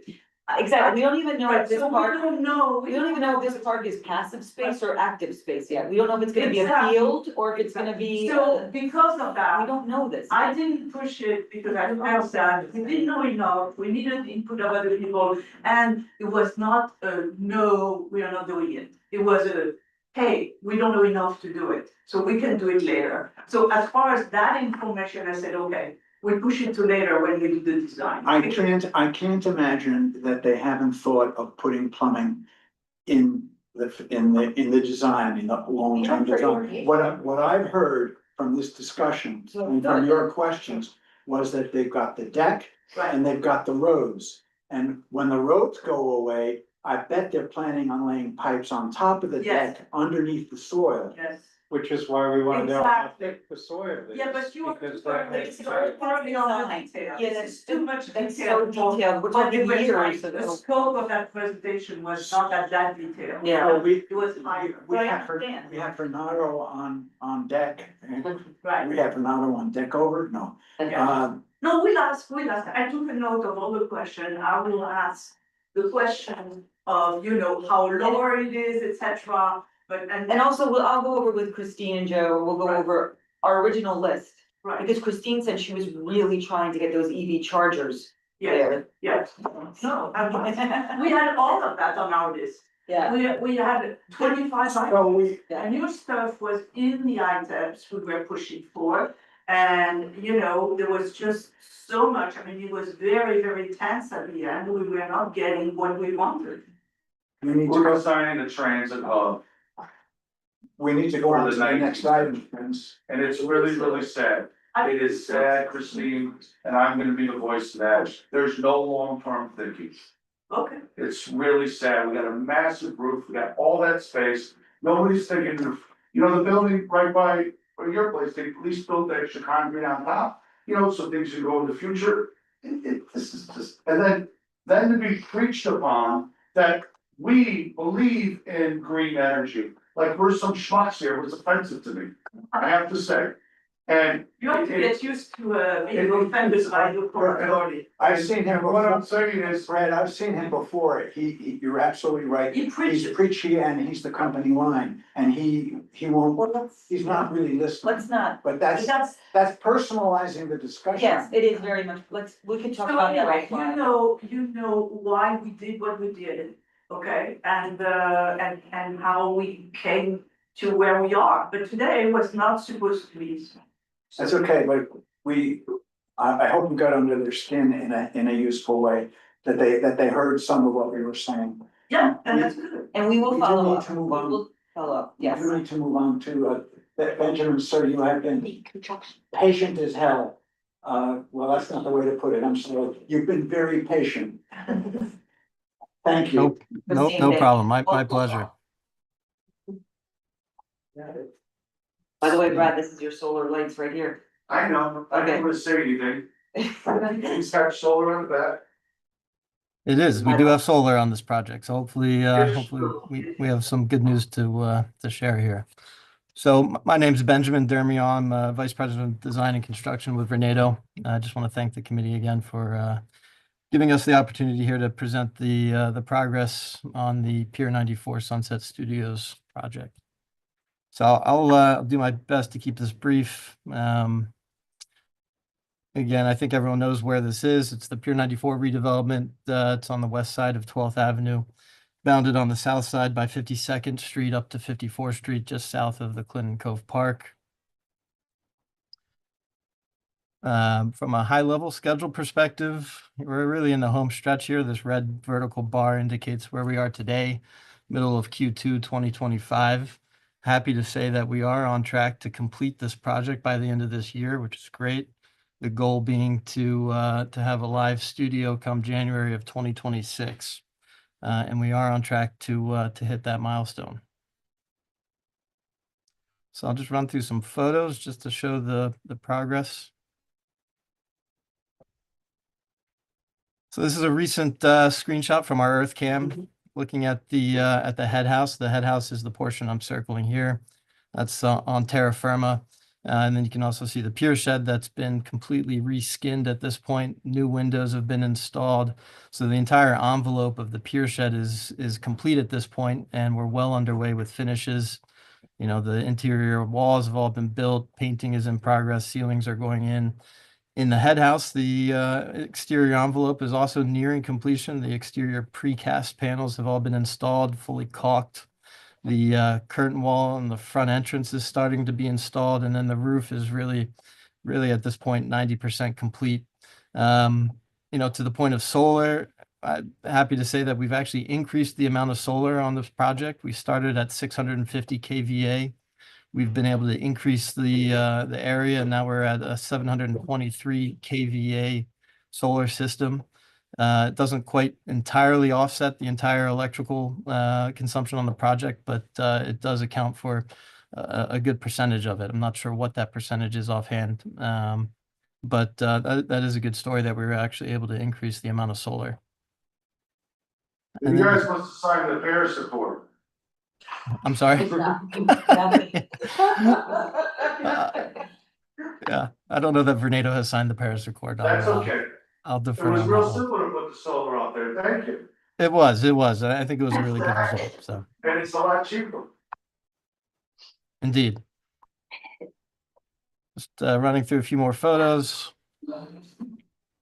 So this is standing on 12th Avenue, looking west at the new facility. Again, you can see the curtain wall system being installed. We finished the banner signage. These are temporary banners for now, just promoting the space. Eventually, once we have tenants on board, those banners will likely change and, you know, be related to the whatever film or TV series is being filmed at the time.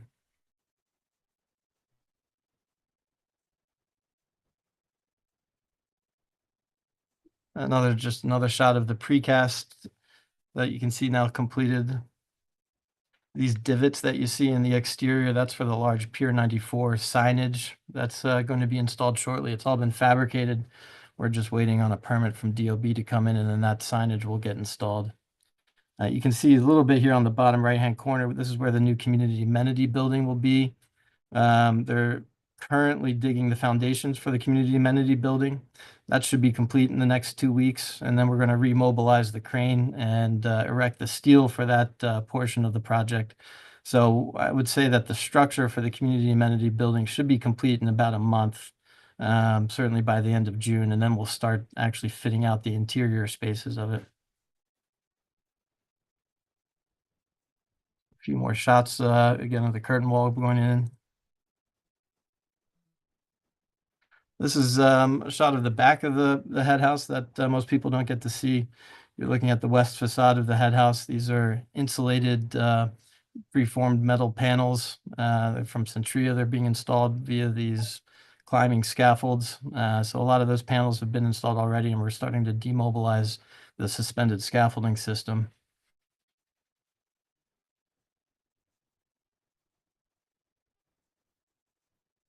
And then just a good shot of the actual pier itself. You can see all the metal panels, windows have been installed.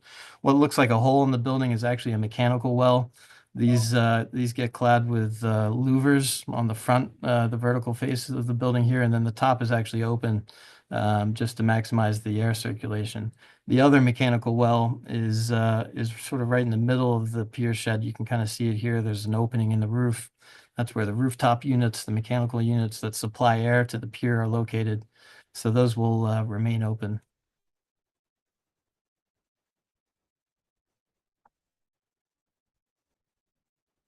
And just a better shot of the exterior skin of the pier shed. This is the south apron, which is not accessible to the public, but the north apron, which is accessible to the public, pretty much looks identical. What's not shown in this photo, the light fixtures that are being installed, those are going in. They've actually been installed on the north side. And then on the north side, we have that sort of articulating perforated screen wall that gets installed that has the sort of the waveform graphic on it.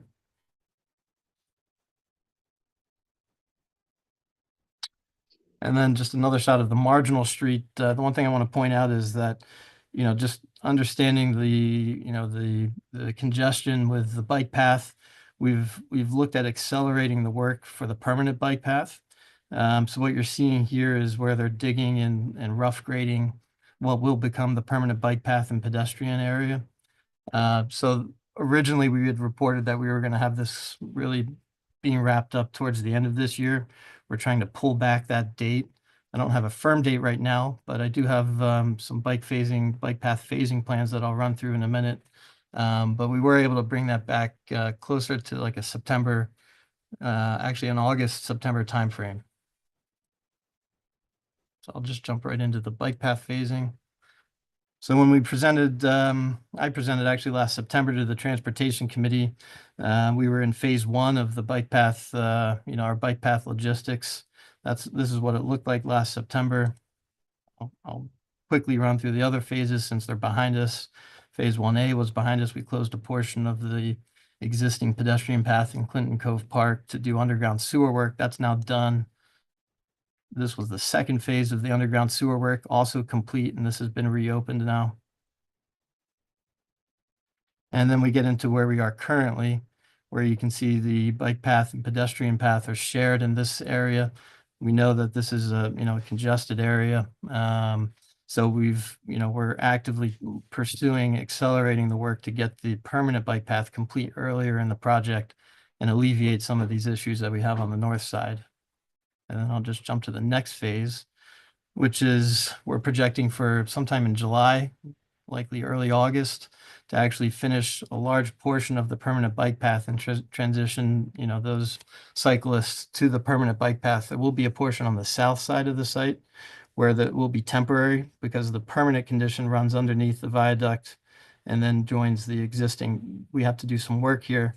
So there'll be a period of time, we think maybe 3 to 4 weeks while we're in this condition, and then it'll actually swap over to really what is the final condition, which I have up on the screen here. Originally, we were showing Q4 25. We're going to try to pull that back to September.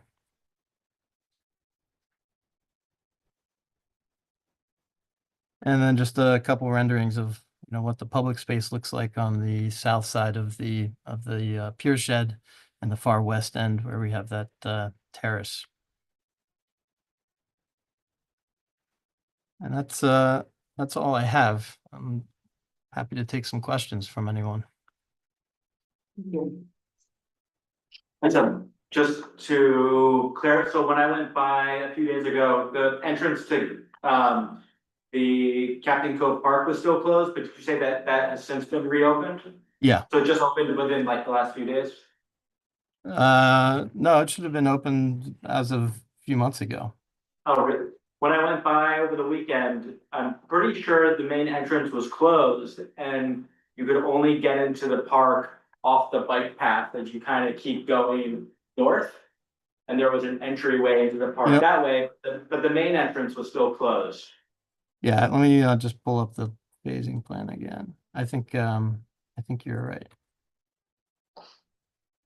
Right, so you're saying that this section right here. Yep, that is closed currently. You're right.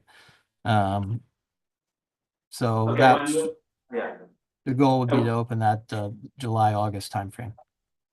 Okay. So I'm not just in full transparency, the one issue we're having here, this is where our temp power comes in for the entire site. So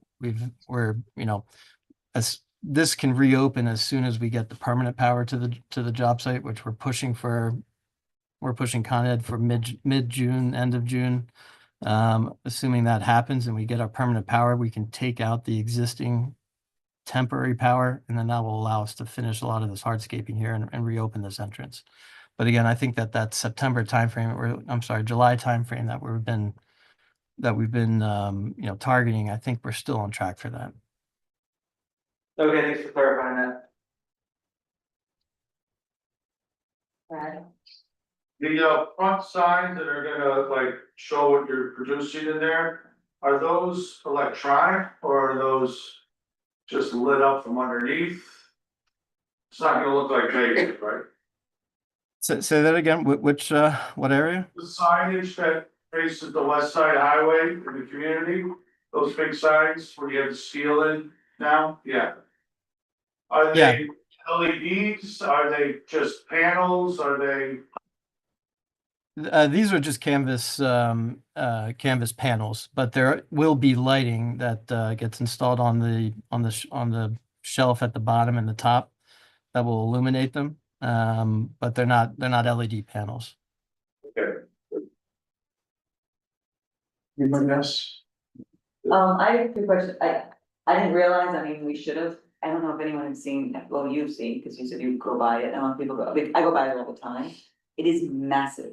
It is unfortunately massive. It is, Benjamin, no offense. No, none taken. It's unfortunately a huge, big, steel, tall, wide barrier to the river. Like you don't even know you're on the river anymore. It's really sad, but, it is what it is. That's my impression too when I drove by it. Yeah, it's just it's like I wanna cry every time I drive past this thing now, because I'm like, what happens? It's just this big building, but is there any way that I thought, actually, when I passed it, I thought that was the shed. I thought that you were gonna beautify or do something at the front part of it, facing that would actually be somewhat more aesthetically pleasing, and then I saw those flyers go up, those banners go up about, hey, like the advertisement banners. So that's okay. Yeah, I mean, this is what it, ultimately will look like. Right now, obviously, we're still in the middle of construction, but yeah, point taken. Yeah, I mean, listen, what can you do? Is there anything, I know when we talked last, when you guys came, of solar lighting in the parks? I think you guys said you were gonna implement those or put them throughout the park to that north side there. In this area here, Yeah, I will have to get back to you on that. I'm not 100% sure. I'm not sure what lighting we have. I know we're restoring the existing lampposts that were always there. Those are existing to remain. We did remove a few of them and we're reinstalling them. But as far as new lighting goes, there may be some small like accent lighting, that illuminates some of the vegetation. I'm so not I think 100% sure if they're Frank solar or not. Frank was a while ago, Frank, sent me some like specs on different solar light, like actual light poles. Okay. And he was asking like, hey, what do you think looks good? It was literally just a cursory conversation, but, Sure. just FYI. I'll follow up on that. Yeah. Okay, that would be great. And you mentioned the solar panels up top. What do you expect? What is the percentage of power that you guys are expecting from your renewable sources? I want to say it was originally 40% of our total consumption. Wow. But I think we've, now that we've increased we've increased about 10% from 650 to 723 kVA. So there'll be a slight increase in terms of our offset, but still pretty good. Okay. Anyone else? No? Okay, thank you so much for the update. I mean, Thank you. My pleasure. we're really good, and we're sorry that you had to wait so long. We know there was a lot going on today. No problem. Thanks, everyone. Thank you. Bye-bye.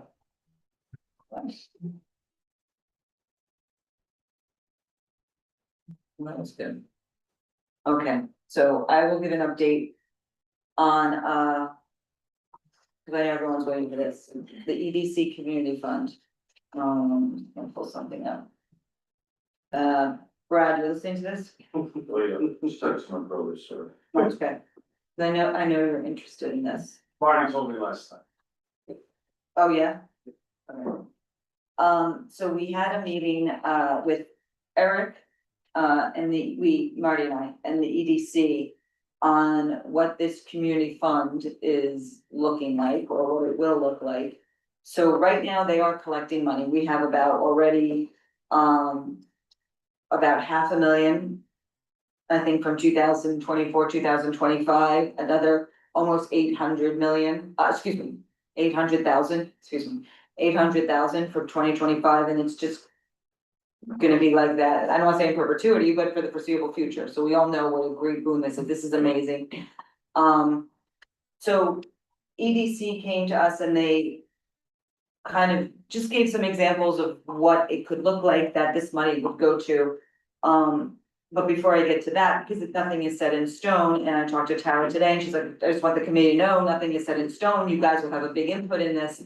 That we really stress that it would be to mitigate what the cruise ship emissions have been spewing out to our neighborhood for all these years, and also it would go to the immediate neighborhood.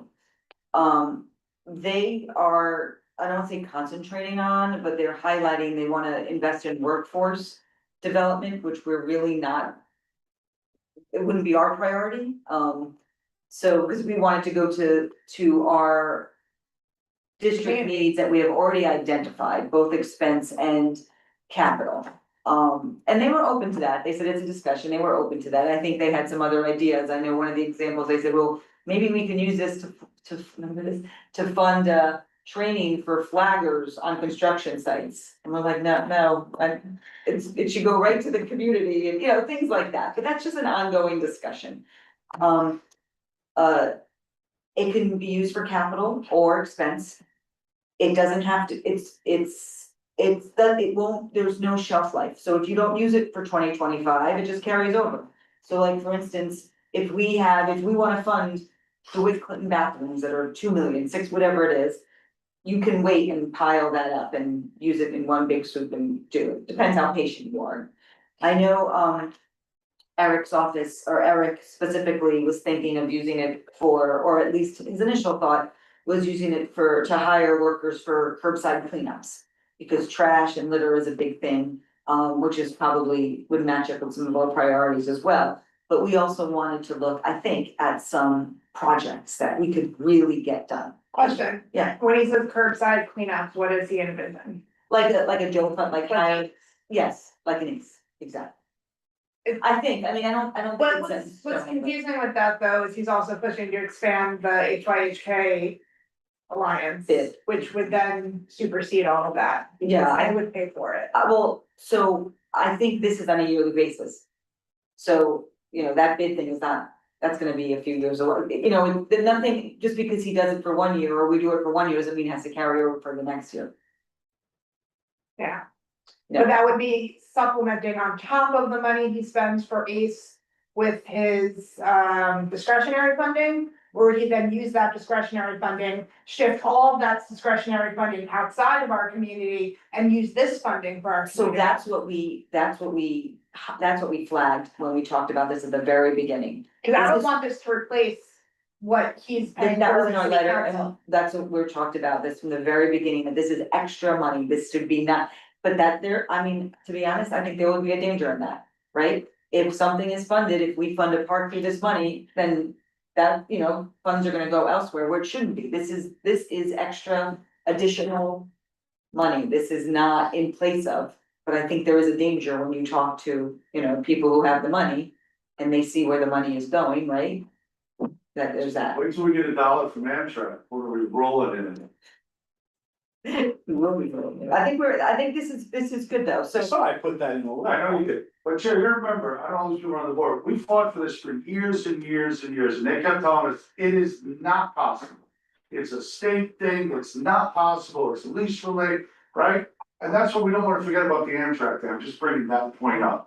Because $1 from every one of those people that we are getting fluid on, and all the vents are right there, it's dumping right in our community. Yep. So Chair, thank you, I'm open to anything that goes to the community, it's nothing to do with EDC's job training across the boroughs, that's not what we made the deal for. Correct, So I know you're tend to- fat battle on that. I So tend to the agree. question becomes that when we brainstorm, what kinds of projects, I mean, this is not something that we're gonna have. Marty, I have a crazy idea, like, why can't we You get do? Eric to put together a pilot program and a study that could show DOT that we could have solar lighting or alternative lighting as a program to say, I got $100 grand, let's study, what can we do? What can we show a program to the city?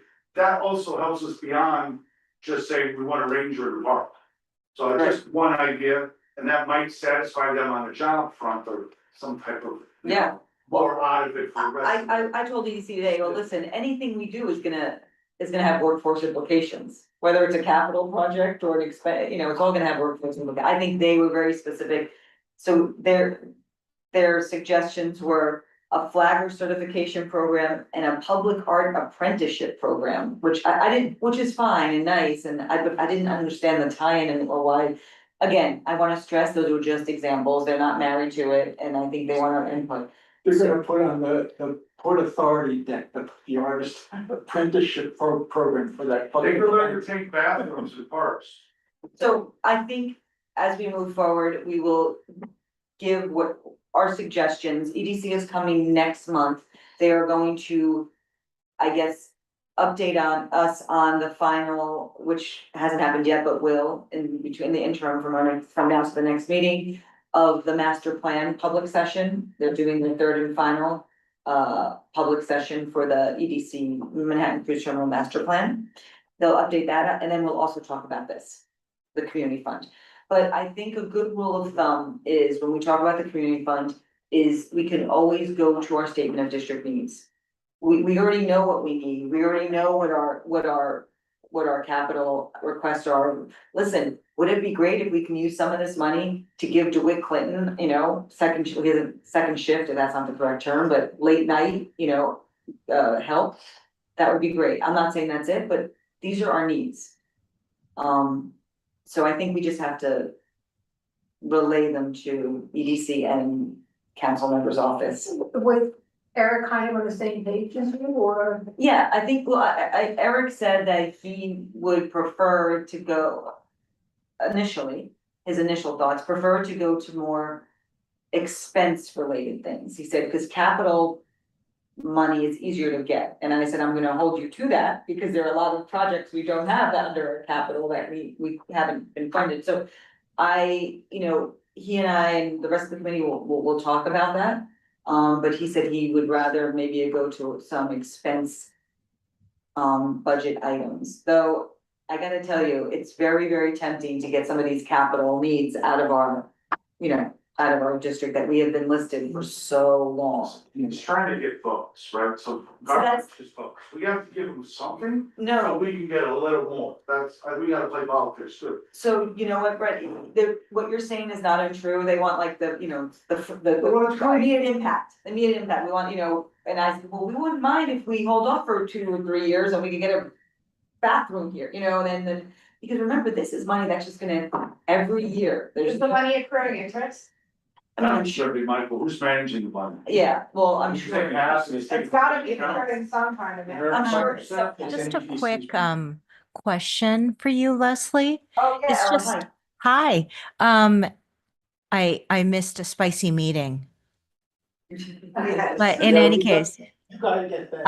I wanted to ask you, is there a little bit of structure around, sort of how we want to think about use of this money? Because I do feel like there's probably some benefit to having like sort of something that's ongoing, so we don't have to like fight for like every single, annual period to say, this is how we want to use the money and who gets to decide how the money is dispensed. Like, I think right now it just feels a bit vague in terms of like, is there an estimate? Do we want to create some rules around, or agree on what are the community as well as, Eric and the EDC feel aligned on using this money, because it's not an insignificant ongoing amount. I mean, I'm sure for the contract, has it listed as to what the period of time of this charge will be. But yeah, I think just a little bit more alignment around the parameters of this, how we want to deploy the money, I think would really help us. There are no parameters, so I offered that it could go to, there would be like maybe a working group every year that would, help Eric and the office or whoever the council member is at the time, analyze what the needs are, because it is ongoing, so something that we designate needs funding 1 year doesn't even have to be in the conversation for the next year. It could be something totally different. It's like a fluid Because it is conversation. bonus money and we don't want it to be used to replace basic services. Correct, it's bonus money. So, Ella, to answer your question of structure, I think they were a little bit more comfortable in having the community board be the structure. Great. That would be like. That's great, so I mean, at her point, I thought you were gonna say, hey, 25% of it is really in Eric's hands. I think 100%, 10% I think is in- 100% of it is really. That's what I thought, I thought So- we tried to fight for that, and they said, oh no, it has to go to the council member. That's kind of what I remember, we tried to get. I think that's what it's gonna be. I mean, listen, ultimately, he would be probably the deciding for his district, or whoever the council will be the deciding for the district. Like if we say, hey, we wanna put $700,000 towards this, and he's like, no, we need garbage cans here, then. I think to her point though, it might be because we're formulating this, because Eric leaves and we have a precedent of saying, look, 20%. Definitely you get to really decide with our input, but the community board and district needs somewhere 70% of it. We've really been placing it, and that's how historically we've run, and 10% for EDC for job or flag training or art, you know what I mean? Like, Yeah. we kind of categorize it now, so the next council member comes in and goes, you know what, I'm taking 85% of this because I want to do this now. And we're like, whoa. We don't want that. You don't want it to become a slush fund for. So maybe that's an idea that maybe we can start thinking about structure. I don't know. So I I don't think it's bad. I think We that's. set a precedent. I envision a letter coming out next month, because the EDC will be here to talk about it in more detail, the community fund and what, the. Yeah, like, they're going through the process right now with their lawyers and trying to figure out how they can move the money, and, which is fine, it's just more technical, logistical than, anything else. So I think I envision a letter coming out of what we think our priorities are, what, initial funding priorities are, and I think that can be included in that conversation. I hope that Eric or, Carl, I'm sure, would come to that meeting, so, because they're gonna be, listen, that they're gonna be pretty much the primary voice in where that money gets spent. I mean, I think I raised this before, I think the structure is incredibly important, I think there should be like a community advisory board to like provide consistency. I think it's great for us to like write the letter as a community board and like state our priorities, but there's a lot of nature residents that live at Harborview that should probably be a part of the conversation, there's residents that aren't a part of the community board that should probably have a say in how this money is spent as well. And know that we are acting on behalf of our community, but I do feel like in order to ensure that there is the community voice at the table, and it's not decided by one person, there needs to be a community advisory board. EDC does this all the time. They should do it. I said it in the meeting, remember, I said it should be it should just be the community board, it should be. The community board should have a rep, the city council should have a rep, the Manhattan Borough president should have a rep, like whoever, like. Well, I don't know about not our president. There should be a diversity of representation on a community advisory board to decide, this is a significant amount of money. And to provide consistency, there should be bylaws, I mean, there should be really like some structure to this. It shouldn't just be up to the decision. Which wouldn't be a lot. But guys, what I wanna focus, and I get you're trying to get structure, it's almost like a big board. Yeah. But this was done for the environment. Correct. And the next thing you know, we get to that level, I need a new stair in our public housing and it's going there. And I'm for it, that it gets skewed very quickly. And I think that's what we have to talk about the makeup of a board, I don't know. So the letter that's written next month has to clearly focus the purpose of this money, in our opinion. I agree with you, that it should be environmental. You're right, your idea of lights as a way to start is a good idea, but there's other environmental stuff, and your point that it's not just us that should be. Yeah, making that list. I like that idea of structure as well, I think there has to be like a, the mission statement is, this is our mandate, Yeah, there should be like. Like a mandate. underlying- Right. Yeah. Because we might say, hey, we wanna do what they did on the Upper East Side with the frozen, getting the rats out of every street block. And we go block by block, we can freeze them out, and we all wanna get rid of the rats. Eric gets credit for that, and that helps the environment that in a different way, you know what I mean? Cause you know, they use the frozen dry ice and Yeah, kills all listen, there's a grass. lot of things, like I Wrap it up. said, it's gonna be an embarrassment of riches to a certain extent, and once we get the structure in, or they. We asked for like some sort of representation from people outside of the community board, in fact, I mentioned. West 47th Street Block Association was the one that really started, you know, the whole shore power thing off, and they mentioned it, so. You would just think that members from the block associations would be involved, but I think that's for them to talk to us about next month, that we can definitely go into that. But yes, I hear you. And I mean, it's terrible that we have this problem to solve. Yeah, And the fact is, we're getting it because you two chairs, how me that? Cause it was getting lost. I appreciate. Sure, we'll take you credit. guys- I'm gonna give you credit, because you guys did honor. You haven't been a quiet voice. No, but I'm not doing what Leslie's doing over there, pounding them daily. thank you, Brad, but, it'll definitely be a group effort, how we. And so we need to shape a letter for next month. Yeah, but we can worry about that next month. No, we're beginning to think about it now, which is good. Yeah, the next thing, do we want to, I'm gonna go back to letters for, DeWitt Clinton, and does anyone have an objection about a short letter to Parks about DeWitt Clinton about opening the gates and, or looking at the possibility of unlocking the gates at least in the afternoon and nighttime when it's at full capacity and use, and also nighttime staffing. Does anyone have an objection over that, or? Yeah, and I was just gonna add also that maybe they could do a, you know, a focused time of trying to get the people in the morning that let their dogs to the bathroom in the middle of the park. Cause I like the idea, they'll probably go for opening up in the afternoon, Leslie, cause they're gonna lock it and the fields are used, so then the dogs aren't out there anyway. Right. So it's answering Paul's problem. And working with how he wants to lock them during the morning, so, I don't know. Okay. If it If is, anyone to talk to offline about something else, some other idea. Okay, Remember he said that?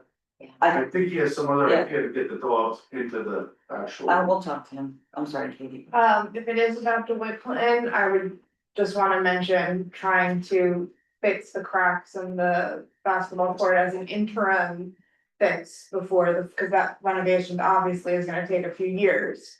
But to at least have an interim fix to have a more playable surface.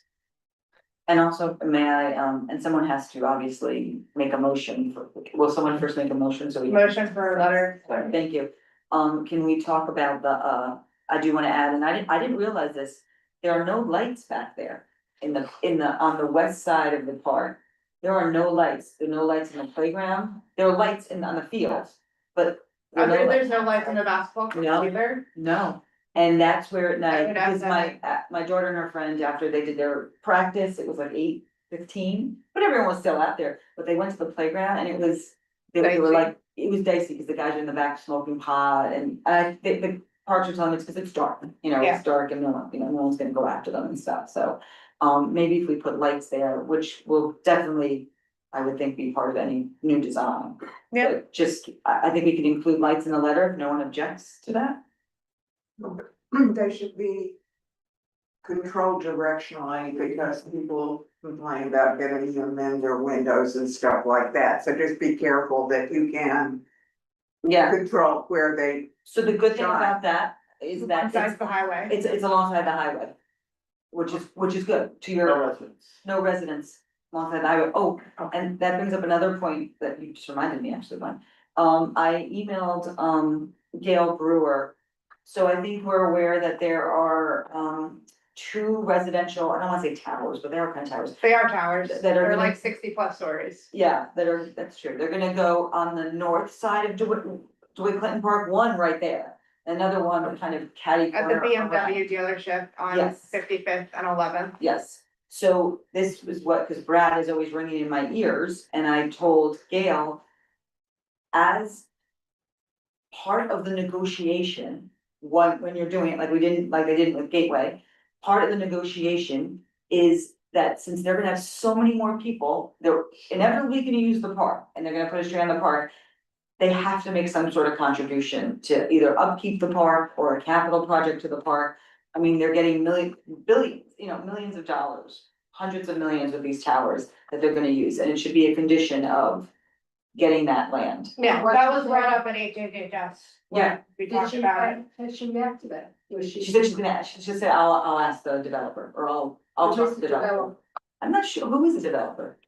It's not, They they're didn't show not up, but they need Yes. zoning permits before they need to make changes. Yeah. So it's still in process. they're not a big, it's not like they're related or, Yeah. they're small, yeah, I could get it for you. Yeah, I just. Anyway, So I just want to, like giving everyone updates of everything we're doing kind of like offline, so everyone. what Liz is getting at is, you know, the reason we're not getting any money out of the $16 billion for the tunnel, because nobody wrote anything in there specifically that would go to the community. So now, our years of, it's shocking that our elected didn't do anything, but now we have to do, now we have to say, hey, you're making that deal, this has to be written in to the development of it. Yes. Absolutely. And Because we are talking with Gateway still, and they actually been pretty good, they're like, listen, it's not in anything, but we're gonna try and work with you. It's pennies, I don't think it's the money, I think they're trying to work within the parameter of the footprint of the project. And then once we get the footprint of the project, we can come back. We've asked them for what the footprint is. I don't think they haven't come back to us very quickly. I don't think they quite know. Yeah. Put it on a slow train, Marty, instead of High speed rail. They've got the trains for Christ's so it sake. takes a little longer. Ella, go ahead. Oh, just on a related note, actually, Leslie, I thought it was such a good point is that the like our just the park on 10th Avenue, it's the NYCHA Park and 26th, that has a huge field as well. And I know the bathrooms are closed. I think that this is an issue where that when there are league permits that are given out for sports play, which honestly is most of the field parks in New York City, I think that's a really great call out for people to consider because we don't have fields, or none of our schools have fields. It's our parks. And so to have the second shift, I think makes I think a really brilliant call out. Yeah, definitely. And in fact, I was surprised there wasn't anyone there, but, okay, I think that's it for me, unless anyone had new business, old business. I thought. Sorry, I was a little, look, that guy, that was so offensive to me, I'm sorry, everybody. I don't blame you, Brad, I think I apologize. I think they didn't realize what they were walking into, I think they were just gonna talk about venting, honestly, but, it did. He was like, we meant it. He was like that at the last meeting he attended. I think I'm apologizing, the way We accept your apology, but we It don't was expect you okay. to stop. Yeah, no, I understand, but listen, you were right, they didn't change their plan to appease the community, they changed their plan because it's a better. Because it was horrendous. It's a better plan, right? It's, because it was so bad, now it costs more, that's unbelievable. Yeah. And to tell us 50 years later, 2050, we're committed, you're building it now. We asked for it. I think Marty and I are gonna make it a priority to connect with Joe and Christine on, just to get updates on what we put in as our priorities for WPE. I think also, and I'll talk to Jessica knows this and Christina, when a committee is not represented on a smaller working group, sometimes that committee, you know what I mean, like, yeah, sometimes that committee's priorities don't get prioritized. I'm not saying that's what happened here, I think our representatives did a great job and we were talking with them and they know, they're in the know. But I think we just have to kind of check in a little bit, just to make sure, like I think you were saying about, so. Candace, you have anything? We just sent out an email for the May 28th, the design is for The Hudson, but he was, for around it. Yeah. Yeah. Can you just send out that email again? Do you have that? Yeah. Yeah, you mean for the Esplanade? Where is it? Yeah. Yes. Please, thank you. Yeah, I'd like to see that too. And what is the date of the letter on the draft EIS for, NYCHA? 19, or She wrote that? The one that's going out from yesterday. The draft EIS. The letter that was voted on yesterday? Oh, we voted yesterday. Yeah. Okay. It was voted on yesterday. Okay. Janine, is there anyone, there's no one in the public, is there? I can't see it on the list, but I'm guessing. No, there's no more hands. No one's in the public. Sorry, guys, I did have one more thing. I'm sorry. because someone from the public, one of the residents, actually two of the residents emailed me. Do you guys remember when we sent a letter about e-bikes? That we were concerned they were gonna allow e-bikes in parks when they were first outlawed, and now they're gonna, especially Central Park. So, Central Park had the pilot and they were collecting data. And then they said they were gonna, lengthen the pilot and collect more data or collect data. Does anyone object if we send a letter asking for the data? Because I think some of the public are like, we want all the data, like, what is it? Like, so what is the data? Yeah. If someone can make a motion, I would try to. Thank you, Jen. Study e-bikes, in Center Park? Yeah, in Central Park specifically, so we'll figure out who to send the letter to and how to get that data, but that's what they kept saying, like, well, we're collecting data, and I remember Matt was saying, we need the data. So if we can do that, thank you. All for? Anyone against? I just wanna go through the motions. I should do the same for the other one, right, Janine? All for the, letter for DeWitt Clinton for all the points we said. Anyone against? Present eligible, abstentions, no. Okay, great. Anyone want a motion to? Second. Great. Thank you, guys. All right, thanks, everyone. Have a good night. Thank you, Janine. Thank you so much. Oh, Alice, no. Okay, I think I got. You better. Both of you. Did our